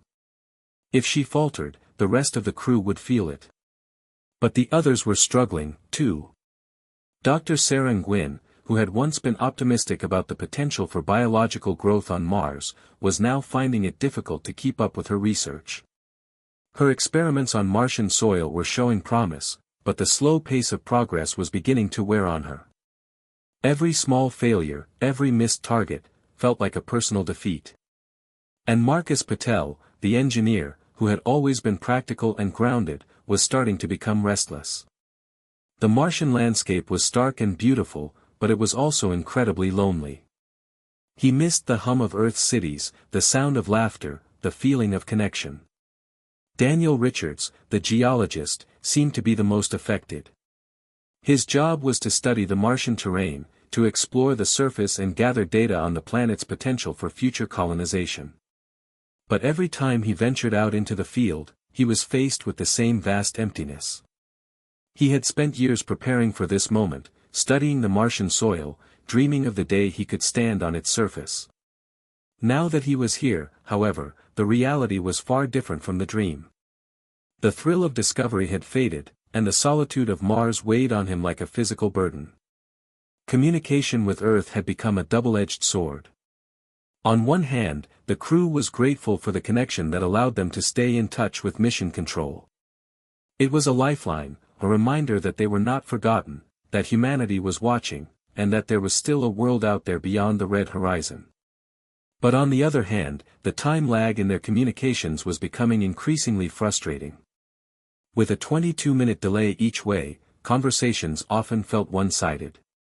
The crew had grown accustomed to the delay, but it never got easier. Every message felt like a conversation with the past, with responses coming long after they had posed a question or shared an update. It wasn't the same as the instant feedback they had grown used to back on Earth. Emily had begun to feel the growing sense of frustration among the crew members. Even the simplest tasks, things they had done countless times before, had begun to feel like monumental challenges. The crew had been trained for every conceivable scenario, but no amount of training could prepare them for the psychological toll of living in such an alien environment. "I know it's hard," Emily said during one of their daily check-ins, addressing the team as they sat around the communication table. "But we have to keep pushing forward. Every day we're here, we're making history. Every day we're here, we're one step closer to ensuring that humans can thrive on Mars. But I can see it, we're all feeling it. We just need to hold on a little longer." She paused, looking at each of the crew members. They were silent, nodding in agreement but each lost in their own thoughts. "We've come this far," Emily continued. "We've made it to Mars. Now it's about showing that we can make it here, too. Together." There was a quiet moment, a shared understanding of the monumental weight of their situation. They weren't just astronauts, they were the foundation of humanity's future on Mars. Their mission was no longer just about survival, it was about paving the way for generations to come. The next few days brought an unexpected setback. The base's power systems, which had been operating smoothly until that point, began to show signs of strain. The solar panels were functioning, but the energy reserves were lower than expected, and the wind turbines weren't generating as much power as they had hoped. The crew spent hours troubleshooting, trying to diagnose the issue, but nothing seemed to work. The systems were all state-of-the-art, and they had been carefully designed for redundancy, but Mars was not a place that forgave mistakes. The stress of the situation was palpable. With limited resources, every malfunction felt like a ticking time bomb. If they couldn't fix the power issue soon, the entire mission could be compromised. It was during these tense moments that Emily began to realize just how fragile their situation was. They weren't just battling the challenges of the Martian environment, they were also battling their own limitations. "We need to get this fixed, now," Marcus said sharply, his voice strained. "If the power goes down, we'll lose everything. Life support, communication, everything. We can't afford to let that happen." Emily nodded, her face pale. "Let's not panic. We've dealt with challenges before. We'll fix it. We just need to stay focused." The crew worked around the clock to identify the problem. It was a delicate dance, balancing their immediate needs with the long-term goals of the mission. They couldn't afford to let their emotions get the best of them, but the pressure was mounting. The weight of responsibility hung heavily on all of them. Finally, after what felt like an eternity, Marcus and Daniel discovered the issue. It turned out that one of the solar panels had suffered a minor malfunction due to a dust storm that had blown through the area days before. It wasn't catastrophic, but it had caused a drop in energy efficiency. After carefully recalibrating the system, they were able to restore full power. The relief was immediate, but it came with a reminder of just how delicate their situation was. They weren't just on Mars, they were living on the edge of survival. The slightest miscalculation could lead to disaster. But for now, they had made it through. Despite the setbacks, the crew continued to press on. They worked through the exhaustion, the isolation, and the mounting pressure. And through it all, they began to realize something important. It wasn't just about the technology, the mission, or even the science. It was about their resilience, their determination, and their shared commitment to the greater purpose. Emily looked at her team, standing together in the heart of the base. They had faced adversity, they had experienced moments of doubt, and they had battled the harshness of Mars. But through it all, they had stuck together. This wasn't just about the success of a mission, it was about the survival of humanity itself. "We're not just surviving," Emily said quietly, looking around at her crew. "We're thriving. Together." And with that, she knew the journey ahead, no matter how difficult, was one they would face as a united team, stronger for the challenges they had already overcome. Days turned into weeks, and with every passing moment, the red Martian landscape outside their base seemed to sink deeper into their souls. The vast emptiness wasn't just a physical reality but a psychological one. The constant silence, the monotonous routine, and the overwhelming responsibility of the mission started gnawing at the crew members, causing cracks in their unity. What was once a close-knit team, bound by a shared dream, was beginning to unravel under the strain. Emily Scott, still captain and the leader, had managed to maintain her focus throughout the mission's early days, but even she felt the weight of Mars pushing her to the edge. Leadership, she realized, wasn't just about making tough decisions or guiding the crew through scientific challenges, it was also about holding together the fragile emotional fabric that kept the team functioning. But now, for the first time since landing on Mars, Emily wasn't sure if she could do that. It started slowly. Dr. Sarah Nguyen, once a passionate scientist with a dream of revolutionizing biological growth on Mars, had become increasingly withdrawn. Her once vibrant optimism seemed to have faded, replaced by a sense of frustration. Her experiments, though carefully designed and executed, weren't yielding the expected results. Mars wasn't cooperating. The plants she had hoped to grow in the Martian soil were showing only minimal growth, and even the most promising biological studies felt like failures. Sarah had always been the optimistic one, always ready to offer a kind word or encouragement when things seemed impossible. But now, she rarely spoke unless it was about work, and even then, her tone was flat. Emily noticed it first during their daily check-ins. The subtle shifts, Sarah no longer made eye contact as she spoke, her voice lacking the passion it once had when discussing her research.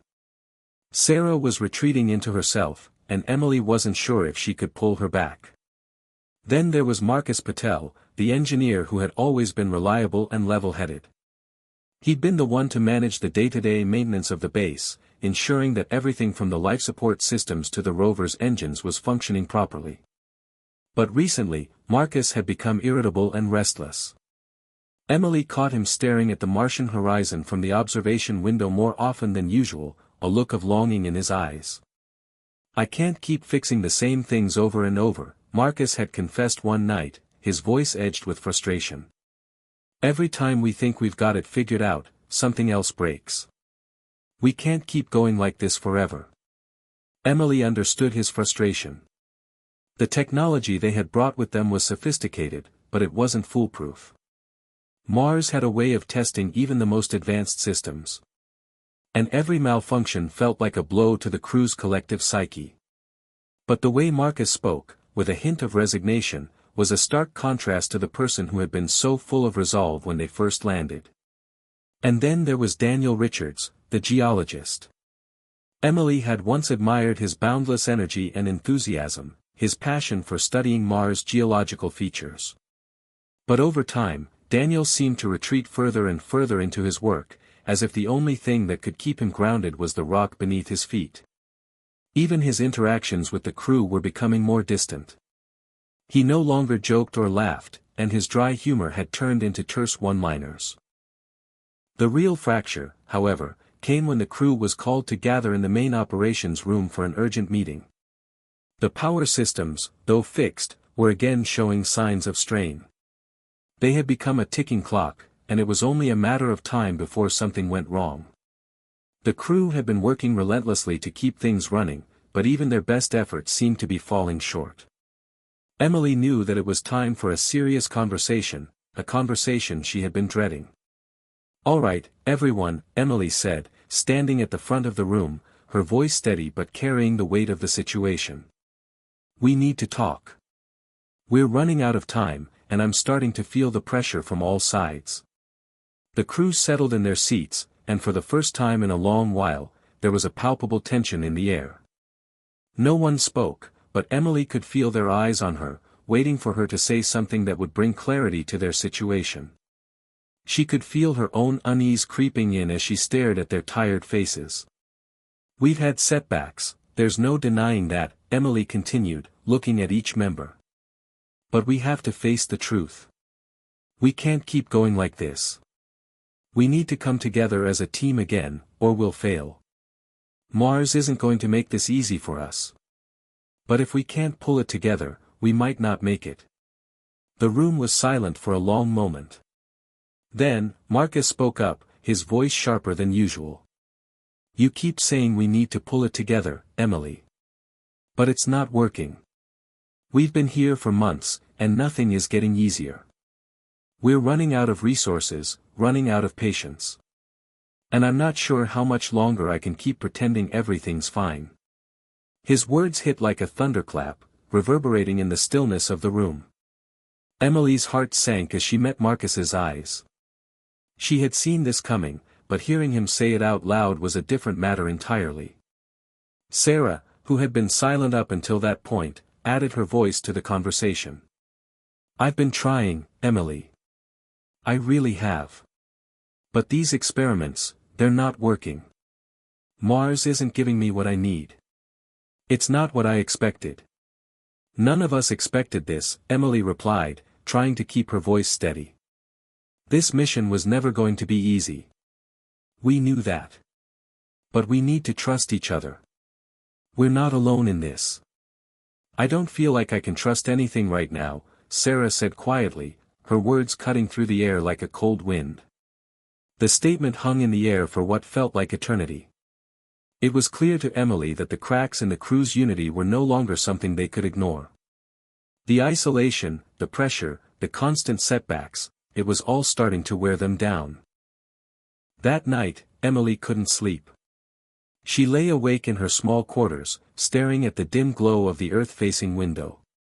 The home planet was a distant, unreachable speck in the dark expanse of space, a reminder of everything they had left behind. The Earth's problems seemed so far away now, and yet, the challenges they faced on Mars were becoming more and more like the problems they had left behind. She thought about the crew, their doubts, their frustrations, and their isolation. The weight of responsibility was hers to bear, but she couldn't do it alone. Emily had to make a decision. A difficult one.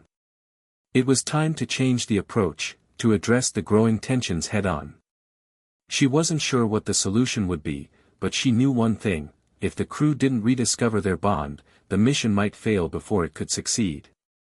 The next morning, she called a team meeting. This time, it was different.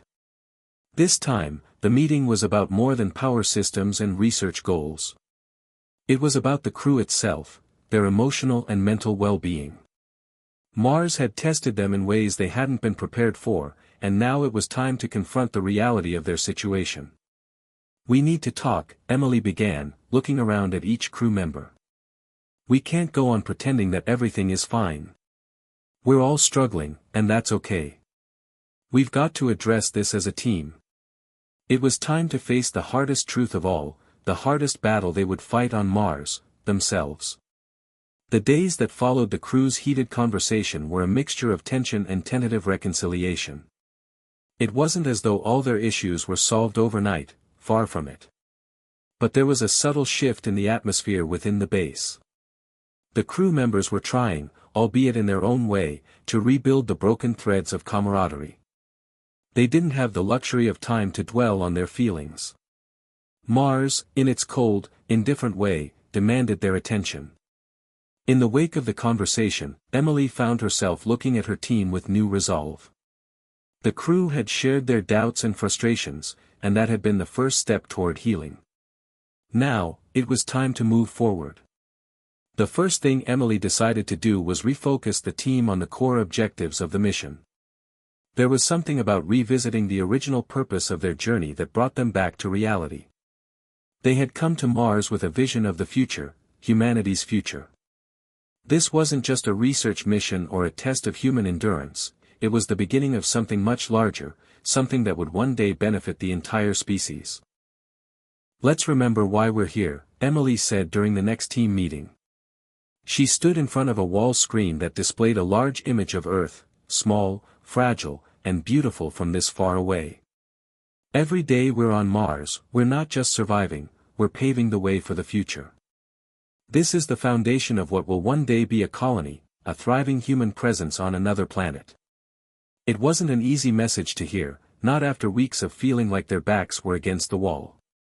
But Emily knew that it was important to remind them why they'd signed up for this mission in the first place. They weren't just fighting for their survival, they were fighting for a future beyond Earth. As Emily spoke, she noticed that the team was listening intently.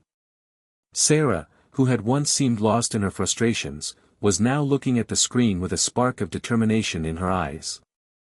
Marcus, though still weary, had stopped tapping his foot nervously and was paying attention. Daniel, who had been silent for so long, was leaning forward, clearly engaged in the conversation.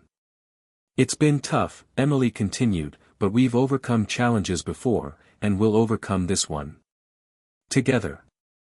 With the morale boost, Emily moved quickly into practical solutions. They needed to think outside the box if they were going to continue the mission successfully. They were dealing with a range of issues: power shortages, inefficient life support systems, and an increasingly strained environment. The base, while functional, was not built to sustain them indefinitely, and the longer they stayed, the more the risks grew. But there was one thing they had: each other. "Let's talk about our resources," Emily said, now shifting the conversation to strategy. "We're going to have to be smarter about how we use what we have. We can't afford to waste anything." Marcus was the first to speak up. "The power systems are stretched thin. But I've been thinking, what if we use the rover to generate more power? It's got solar panels, and while it's not ideal, it might help supplement what we've got going on here." Emily considered this. "That's a good idea. It'll buy us some time, at least. How long will it take to rig it up?" "It'll take a day or two, but it's doable," Marcus responded, already calculating the logistics in his head. "And while we're at it, we should reconsider the life support systems," Sarah added, her voice tentative but thoughtful. "If we can tweak the oxygen filtration process, we might be able to extend the air supply by a significant margin." Emily nodded. "Great. Let's get to work on that. It's going to be tight, but we've handled worse." The next few days were a whirlwind of activity. The crew was working in overdrive, their movements becoming synchronized in a way that felt almost instinctual. They were no longer just a team of individual specialists, they were a collective force working toward a common goal. They were still far from perfect, but there was a sense of unity that had been absent before. Marcus and Daniel focused on modifying the rover's solar panels to boost power, while Sarah worked on recalibrating the life support systems. Emily coordinated everything, ensuring that each crew member had what they needed and that there was a plan in place for every eventuality. They were no longer just reacting to the environment, they were taking control of it, adapting to the Martian landscape and its challenges. At night, when they gathered for meals or check-ins, the atmosphere was different. There were still moments of tension, of course, but they weren't as prevalent as before. Emily could see it in their faces, they were starting to find their rhythm again. The quiet exchanges between Sarah and Marcus, the way Daniel offered small bits of advice, even the subtle nods of agreement as they worked together, it was all a sign that they were starting to rebuild the trust they had once had. But despite their efforts, the tension of their circumstances remained. They had limited time and resources. The Martian environment was still the unforgiving beast it had always been. Even with the new strategies in place, there were no guarantees. Each day, they faced a new obstacle, a new challenge that threatened to undo their progress. Then, just when the pressure seemed unbearable, the crew experienced a moment of reprieve, a brief but much-needed break from the constant battle for survival. One morning, after a particularly grueling shift, Emily woke up to a surprise. As she stepped into the observation deck, she saw that the sky outside had transformed. The dust storms, which had plagued them for weeks, had finally subsided. The sun, a pale but welcoming orb in the Martian sky, illuminated the red dust in such a way that it almost looked like a fiery sea. The sight was breathtaking. She called the crew together, and for the first time in a long while, they all stood together in awe, staring at the Martian landscape. The world outside was vast and silent, but it was also incredibly beautiful. The sheer scale of it, of Mars, of the universe, reminded them that they were part of something much larger than themselves. They were pioneers, explorers, standing on the precipice of humanity's future. For a few moments, the crew stood in silence, breathing in the air, their eyes reflecting the enormity of the moment. It wasn't much, just a few minutes of peace in an otherwise chaotic mission, but it was enough. "We can do this," Emily said quietly, breaking the silence. "We will do this." And in that moment, Emily felt a renewed sense of hope. The road ahead was still fraught with danger, but the crew had found something that no storm could take away, a sense of purpose, a belief in their ability to overcome the odds. The challenges of Mars would continue. The work would be relentless. But for the first time since landing, Emily felt like they had a fighting chance. The crew had become accustomed to the rhythmic hum of their routine on Mars.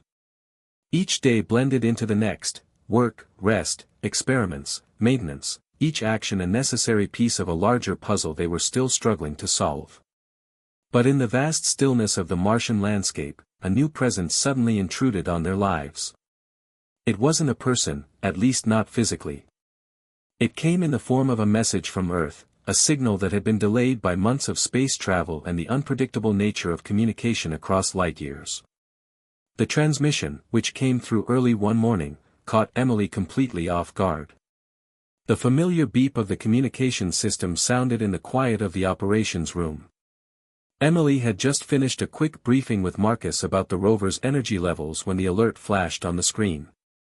Her heart skipped a beat as she recognized the incoming signal. "Incoming transmission from Earth," the system's voice said. Message marked urgent.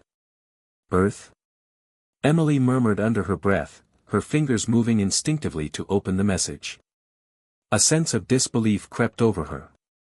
It had been months since they last heard from home, and she hadn't expected anything to come through, especially not with the growing instability of their communications array. The screen flickered for a moment before the image of a somber-looking official appeared. It was Dr. William Price, the mission director who had overseen their departure. The expression on his face was unusually grave, his eyes heavy with concern. "Emily," Dr. Price began, his voice laced with a tired, distant quality, "I'm sure you felt it too, the pressure, the isolation. But what I'm about to tell you is something none of us expected. Something that could change everything." Emily's breath caught in her chest. She exchanged uneasy glances with Sarah and Marcus, who had gathered around to listen. Dr. Price continued. "There's been an escalation of geopolitical tensions on Earth.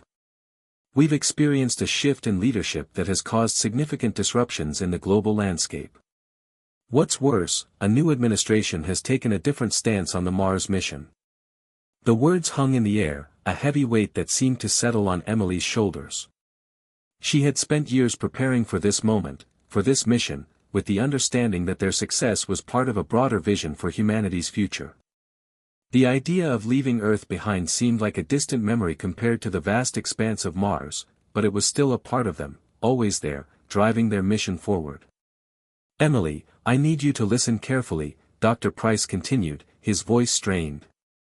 "The new leadership doesn't view the Mars colonization effort as a priority anymore. They're questioning the long-term sustainability of the mission. We are being instructed to halt all further funding for your operation. The supplies you've been relying on for the next phase, we can no longer guarantee them. The Earth government is pulling back. The room went silent as the weight of his words settled in. Emily's heart raced. She couldn't breathe for a moment. She glanced at her team, their faces reflecting a mixture of disbelief, frustration, and fear. This wasn't just a minor setback. This was the culmination of everything they had worked toward, the vision of a colony on Mars, the idea of paving the way for humanity's survival beyond Earth, being pulled out from under them. What does this mean for us? Marcus asked, his voice quiet but edged with disbelief. Dr. Price took a deep breath before answering, as if the words he was about to say were as heavy for him as they were for them. The mission will continue, but under a much smaller scale. We're diverting some of the resources meant for your team to other efforts. You'll have to make do with less. We can't promise you'll have the supplies you need. I know this is difficult, but you need to prepare yourselves for a new reality. Your survival will depend on your ability to adapt. You may need to think outside the box. Emily's mind was racing. The situation had just gone from bad to worse. They were already operating on the edge, surviving on limited resources. The notion that Earth could just pull back, stop supporting them after all this time, it was incomprehensible. She swallowed hard. Is there any chance of reversing this decision? She asked, trying to keep her voice steady. Dr. Price paused for a moment, clearly considering his words. Unfortunately, no. The political winds have shifted, and there's little appetite for continued funding of deep space missions. I wish I had better news. But you are on your own now. You will have to manage with what you have. Do your best to stay alive. When the transmission ended, the silence in the room was suffocating. Emily stood frozen, her mind whirling with the implications. This wasn't just a minor disruption, it was a full-scale abandonment. The world they had left behind was turning its back on them, and they were alone in the harsh wilderness of Mars. It was Marcus who broke the silence. His voice was quiet but resolute. What now? Emily turned to face him, her heart heavy with the burden of leadership. She had always believed in the mission, in the dream of Mars becoming a second home for humanity. But now, that dream felt like a fragile hope, one that could easily crumble at any moment. We survive, Emily said, her voice steady but firm. We survive, and we keep moving forward. We've faced worse than this. And we'll face this, too. But even as she spoke the words, Emily felt the gnawing sense of doubt creeping into her mind. The uncertainty was overwhelming. How could they continue the mission when they didn't know if they would have the resources to do so? How could they keep going when Earth, the very place they had left behind, the place they were supposed to be building for, had decided to leave them stranded? The next few days were filled with a mixture of disbelief and quiet determination.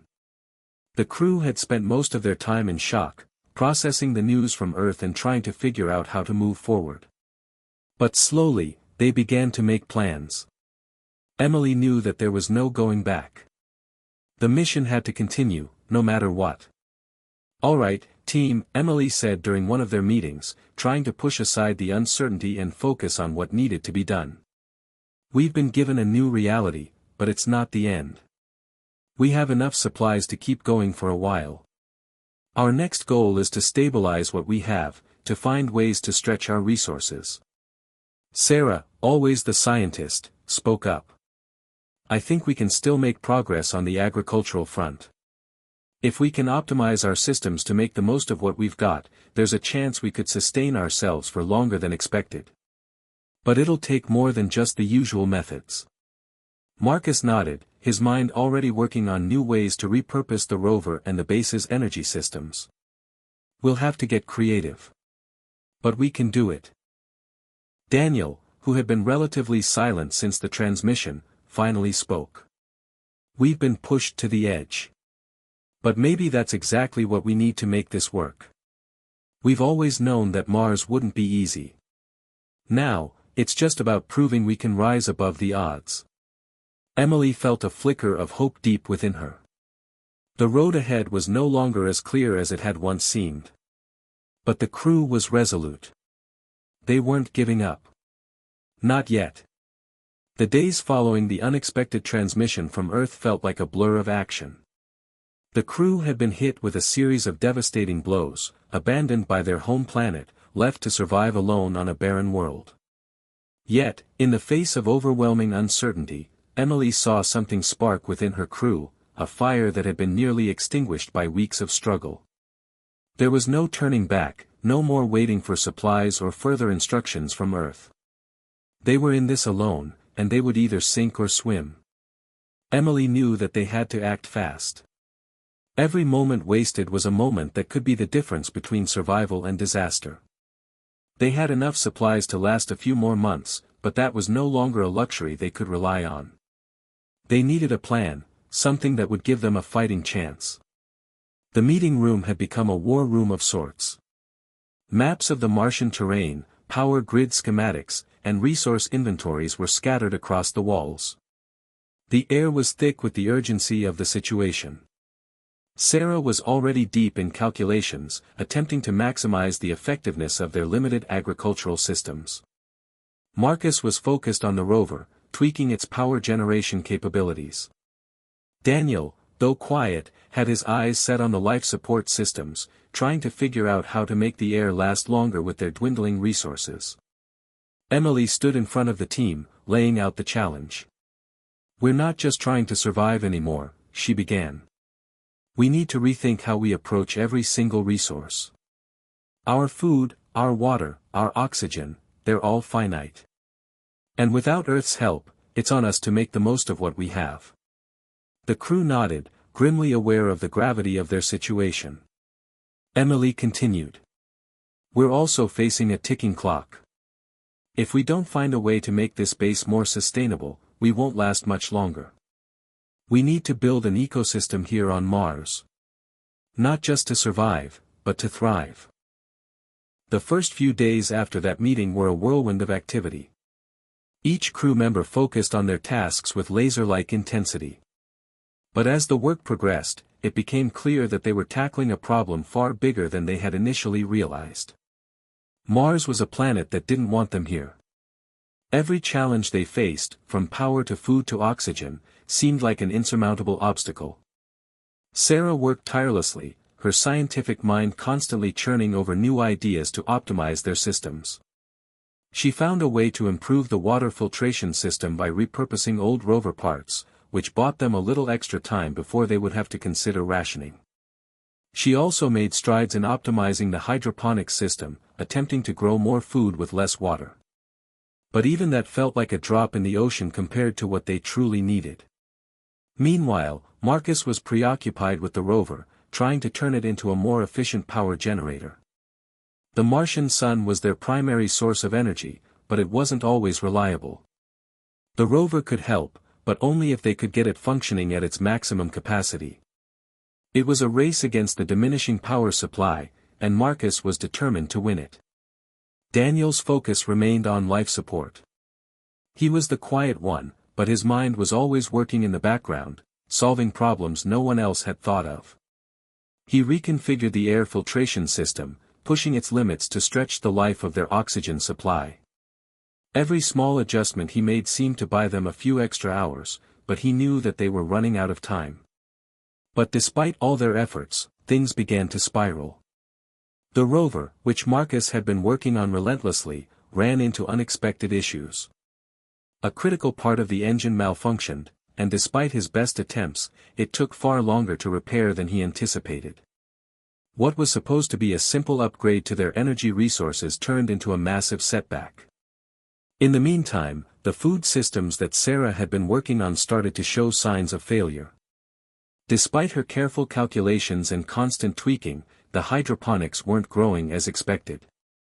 Mars' harsh conditions were more than their system could handle. The crops they had hoped would sustain them were not sprouting. The crew was starting to feel the pressure.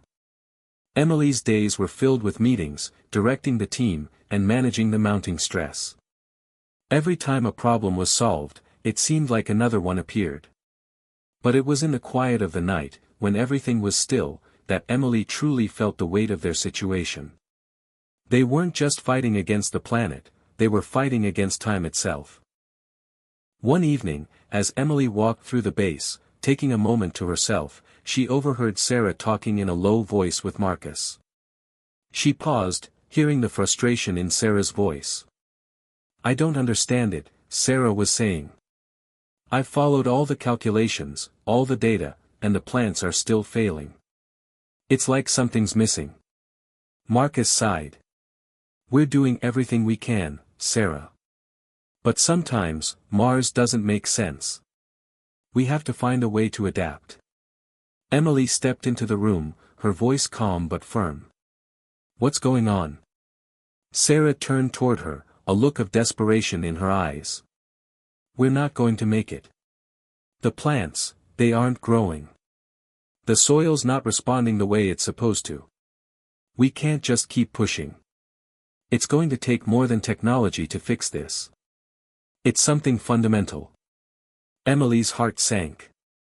They had relied so heavily on the idea that technology, that their expertise, would carry them through. But here they were, facing something they couldn't fix with tools or formulas. "I don't know what we're missing," Sarah continued. "But I think we're overlooking something. Mars isn't just a place you can conquer. It's not going to just bend to our will." The words hung in the air, like an echo of everything they had been trying to do. Emily realized that they had been approaching the problem from the wrong angle. They had been so focused on survival, on making Mars fit into their preconceived notions of what it should be, that they had missed something essential. "We need to stop thinking we can control this planet," Emily said, her voice soft but carrying a weight that resonated with the team. "Maybe we need to start thinking about how to work with it. How to adapt to it, rather than forcing it to adapt to us." That conversation marked a turning point for the crew. They began to see Mars not as an obstacle to overcome, but as a partner in their survival. Instead of forcing their technology into the harsh landscape, they would adapt it to the environment, using the natural resources around them in new ways. They would work with Mars, not against it. Emily gathered the team the next morning. The mood was different now. There was a subtle shift in their approach. They were still facing insurmountable odds, but there was a renewed sense of purpose in their work. They knew that they had to innovate. They knew they had to be more resourceful than ever before. "We'll keep pushing forward," Emily said, her voice steady.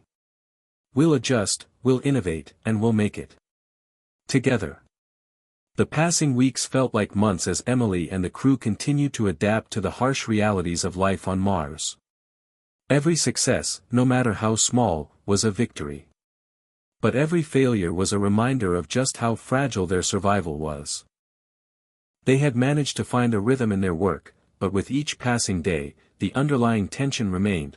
Mars was unpredictable, and despite their best efforts, they were still at the mercy of its merciless landscape. The Martian winds, the dust storms, and the freezing temperatures reminded them every day that this was no place for the faint-hearted. One morning, Emily woke to the familiar hum of the base's systems. It was a sound that had become almost comforting over the last few months, a constant reminder that they were still alive, still fighting to survive. But today, that hum was accompanied by a series of alerts blinking across her dashboard. "Critical failure in power grid," the system's mechanical voice announced. "Great," Emily muttered under her breath.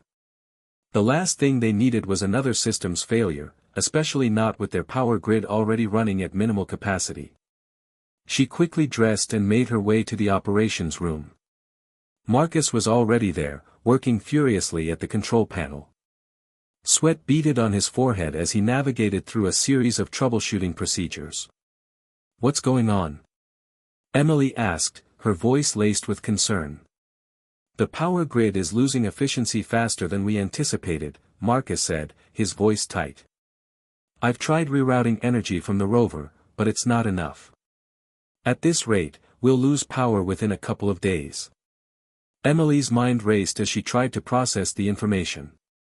Losing power would mean losing everything: the life support systems, the communication systems, even the basic heating they had left to protect themselves from the freezing Martian nights. "What's our best option?" she asked, trying to keep the panic at bay. Marcus didn't hesitate. We'll have to push the solar array to its maximum capacity. If we're lucky, we can generate enough energy to keep the base functioning. But it's risky. If it overheats or fails, we could be left completely without power. Emily's eyes flickered toward the ceiling, where the solar panels were positioned. The thought of risking it all on a long shot sent a chill through her bones, but there was no other option. They couldn't afford to lose power now. Do it, she said, her voice resolute. As Marcus worked to reroute the power and push the solar panels to their limits, Emily gathered the crew in the central hub. The tension in the room was palpable. Everyone knew the stakes, they were betting their lives on the success of the solar array. If it worked, they'd be able to survive for a little longer. If it failed, they might not have the time to figure out another solution. We don't have a choice, Emily said, her voice steady but her heart pounding. We push forward. We trust Marcus, and we make it work. The crew nodded in silent agreement, each person understanding the weight of her words. They were all in this together, there was no turning back now. As the hours passed, the crew sat in tense silence, monitoring the status of the solar array and the power grid. Emily moved from station to station, offering encouragement where she could, but in her mind, she was running scenarios, calculating their chances of survival. If the power held, they might have enough time to replenish their systems. If it didn't, they'd have to ration everything even more stringently. The sun was beginning to set on Mars, casting an eerie orange glow over the base. Emily stood by the window, watching the landscape outside. It was beautiful in its own way, the vast, barren stretches of red dust and jagged rocks, but it was also isolating. They were a tiny speck of life on an alien planet, vulnerable in ways they hadn't fully understood when they first arrived. And then, the alarm sounded. Power surge detected, the system's voice declared. Emily's heart stopped for a split second. Had they overdone it? Had the solar array failed? Marcus's voice broke through the tension. It's working. We've got power. The surge is stable. Emily let out a breath she didn't realize she had been holding. It wasn't perfect, there were still risks involved, and they were living on borrowed time. But for now, they had energy. They had a fighting chance. Thank God, Emily whispered, before quickly refocusing. All right, keep monitoring the grid.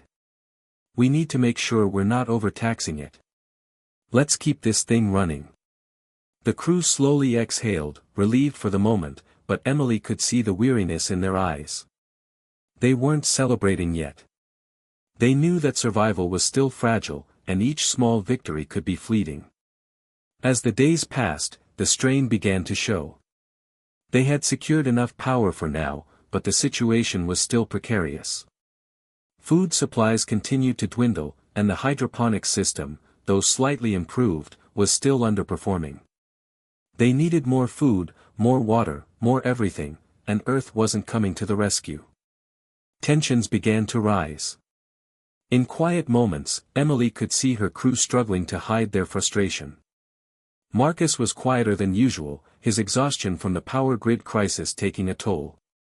Sarah was frustrated with the crop failures, and Daniel was increasingly irritable as he ran through life support checks over and over, looking for a solution that didn't seem to exist. In one particular meeting, Sarah slammed her hand on the table, her voice tight with emotion. We can't keep going like this. We're running out of time. Mars doesn't care about our plans, our technology, it's not going to just bend to our will. Emily's heart tightened at her words. She knew Sarah was right, Mars wasn't cooperating. But they couldn't afford to give up. They couldn't afford to let despair take hold. I know, Emily said, her voice steady but carrying the weight of leadership. Mars doesn't care. But we do. And that's enough. Sarah looked at her, her frustration evident, but there was something else in her eyes, recognition. The resolve that Emily had seen in the crew was still there, buried beneath the exhaustion and fear. We're in this together, Emily added softly. And together, we'll find a way.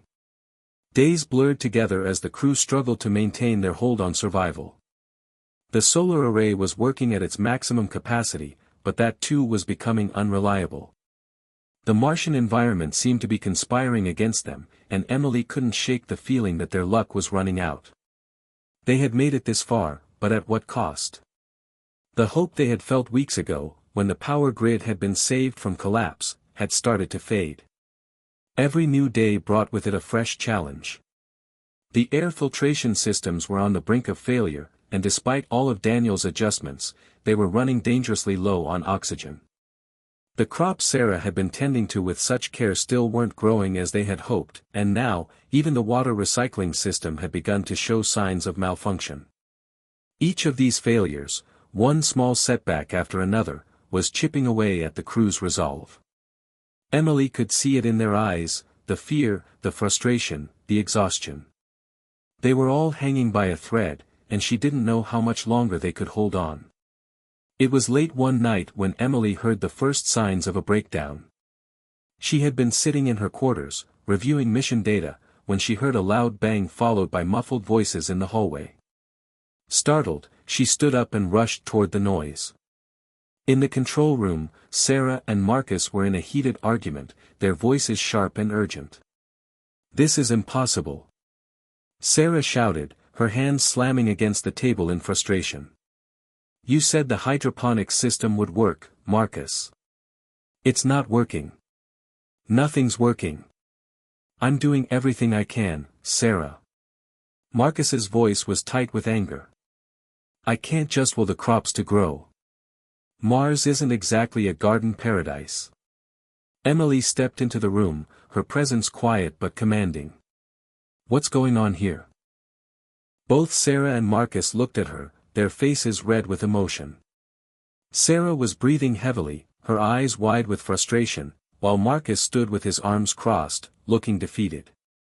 I'm just done, Emily," Sarah said, her voice cracking.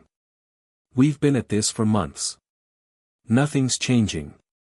We're running out of time, and we're out of options." Marcus nodded in agreement, his tone heavy. "We're out of our depth here. Mars isn't going to give us anything we need. We're fighting a losing battle." Emily felt a tightness in her chest. She had seen the crew push through difficult situations before, but this was different. They were all at their breaking point, and the weight of their circumstances was starting to crush them. The isolation, the constant struggle to stay alive, it was taking a toll on them all. "Hey," Emily said softly, stepping forward. "Look at me." They both looked up, and for a moment, the tension in the room hung thick. "We're not giving up. Not now. Not ever," Emily continued, her voice steady but filled with a quiet intensity. "I know it's hard. I know we're not seeing the results we hoped for. But we're here. We're still alive. And that counts for something. Don't you dare forget that." For a brief moment, the room was silent. Sarah and Marcus exchanged glances, the anger and frustration slowly fading from their faces. "I know it's tough," Emily said, her voice softer now. "But we're in this together. We've made it this far, and I won't let you give up. We won't let this planet break us." After the argument had died down, the crew dispersed back to their respective tasks. But Emily stayed in the control room for a while longer, thinking. She had always prided herself on her leadership, on keeping the crew focused and united in the face of adversity. But lately, the weight of it all felt heavier. She couldn't help but wonder how much longer they could keep up the facade of hope. What if Mars truly was unbeatable? What if they weren't meant to survive here? The thought gnawed at her, and for a moment, she wondered if they were all just chasing a dream that wasn't meant to be. But then she thought of the crew. She thought of Sarah's determination, of Marcus's endless tinkering, of Daniel's quiet persistence. They weren't ready to give up, not yet. They had all given up so much to be here, and they had come so far. If nothing else, they owed it to each other to keep fighting. Emily stood up, her resolve hardening. "Come on," she muttered to herself. "We're not done yet. The next morning, Sarah approached Emily with a new idea. It was small, just a seed of hope, but Emily knew it was a step in the right direction. "I've been thinking," Sarah said, her voice tired but determined. "Maybe we've been going about the crops all wrong. What if we stop trying to grow earth plants? Maybe the Martian soil just isn't compatible with them. What if we found a way to use what's here, to grow something that actually works in this environment?" Emily's eyes brightened. "What are you thinking?" "I've been reading through some old mission notes," Sarah said, flipping through a worn notebook. "There's a theory about growing native Martian plants, something that could potentially survive with minimal water and harsher conditions.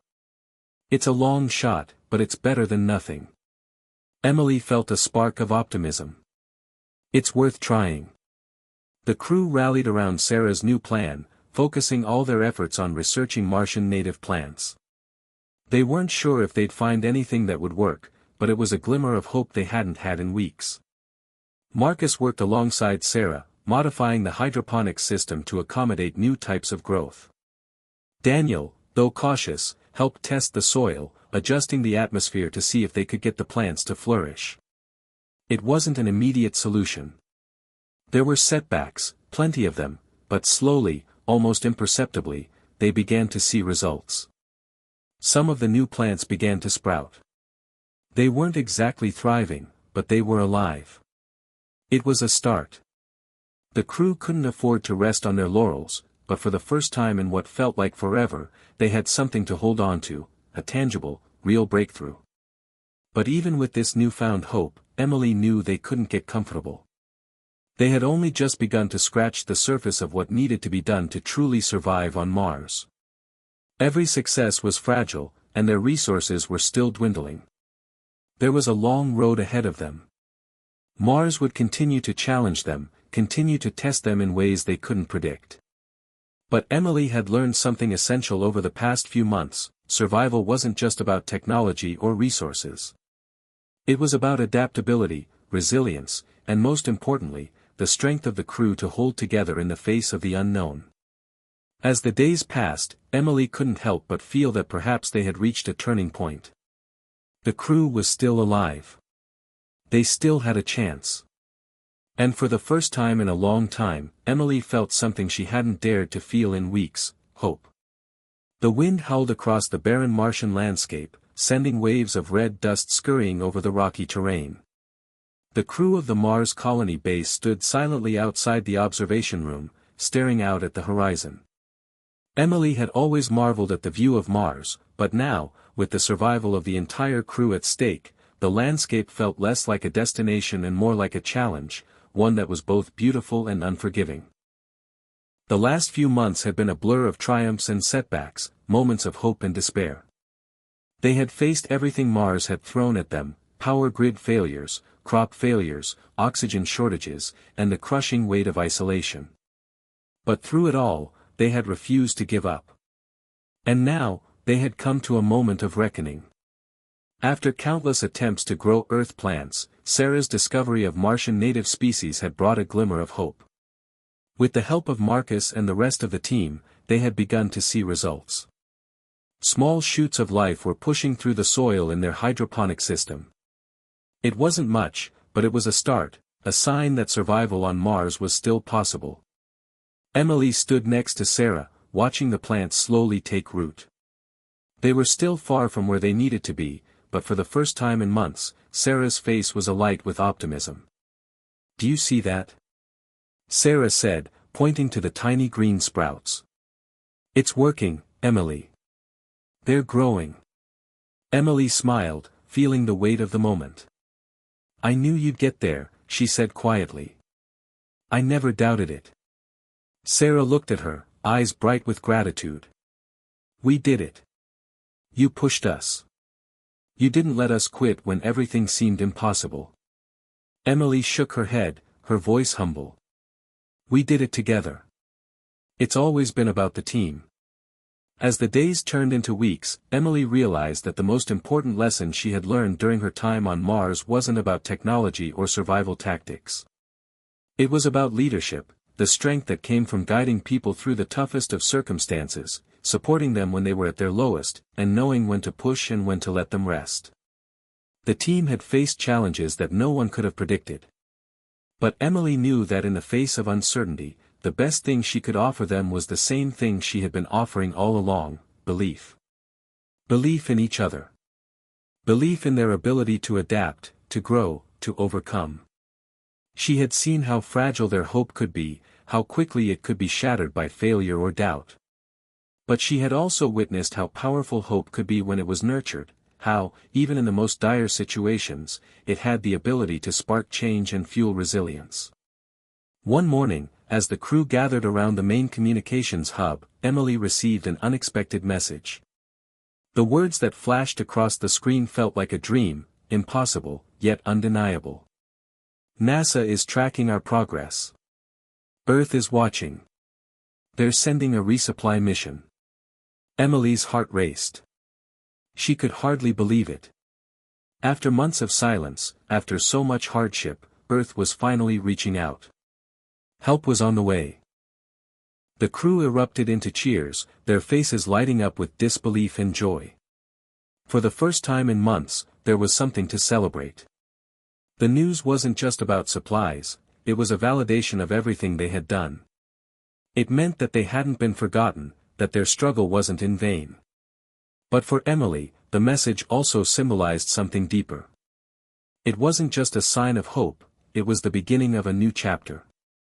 Mars was no longer an insurmountable obstacle, it was a place where they had learned, adapted, and thrived. The resupply mission was a lifeline, but it was also a recognition that they had accomplished something extraordinary. Later that night, Emily stood alone in the observation room, staring at the stars above. The vastness of space stretched endlessly before her, a reminder of the magnitude of their mission. But now, the stars didn't seem quite so distant. They felt a little closer, a little more within reach. She thought back to the early days of the mission, when the uncertainty and fear had been overwhelming. She thought about the times she had wanted to give up, the moments when the pressure had seemed unbearable. And yet, here they were, alive, still standing, still working toward a future on this harsh planet. Mars had tested them in every way imaginable, but it had also taught them something invaluable, that survival wasn't just about overcoming obstacles, it was about adaptation. It was about learning to live with the challenges, not fight them at every turn. It was about finding a way to keep moving forward, no matter how many setbacks they faced.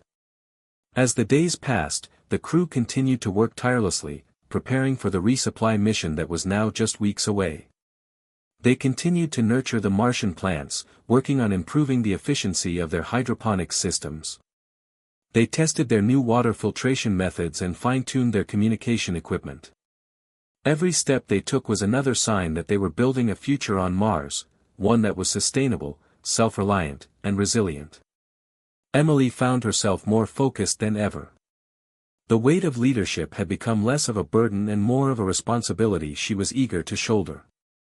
She was determined to make sure that this team, this crew, would be remembered for their resilience, their determination, and their unwavering belief that even on a distant world, survival was possible. As she stood with her team on the edge of the Mars base, looking out over the rocky terrain, Emily knew that they had only just begun. They had proven that human ingenuity and strength could overcome even the most daunting of challenges. And as the resupply mission loomed on the horizon, Emily felt a deep sense of pride in everything they had accomplished. They had faced Mars and survived. And now, they would thrive. Hit subscribe and leave a comment with where you're watching from. This story might just spark a new beginning. What's one thing that always pushes you forward, even when things get tough?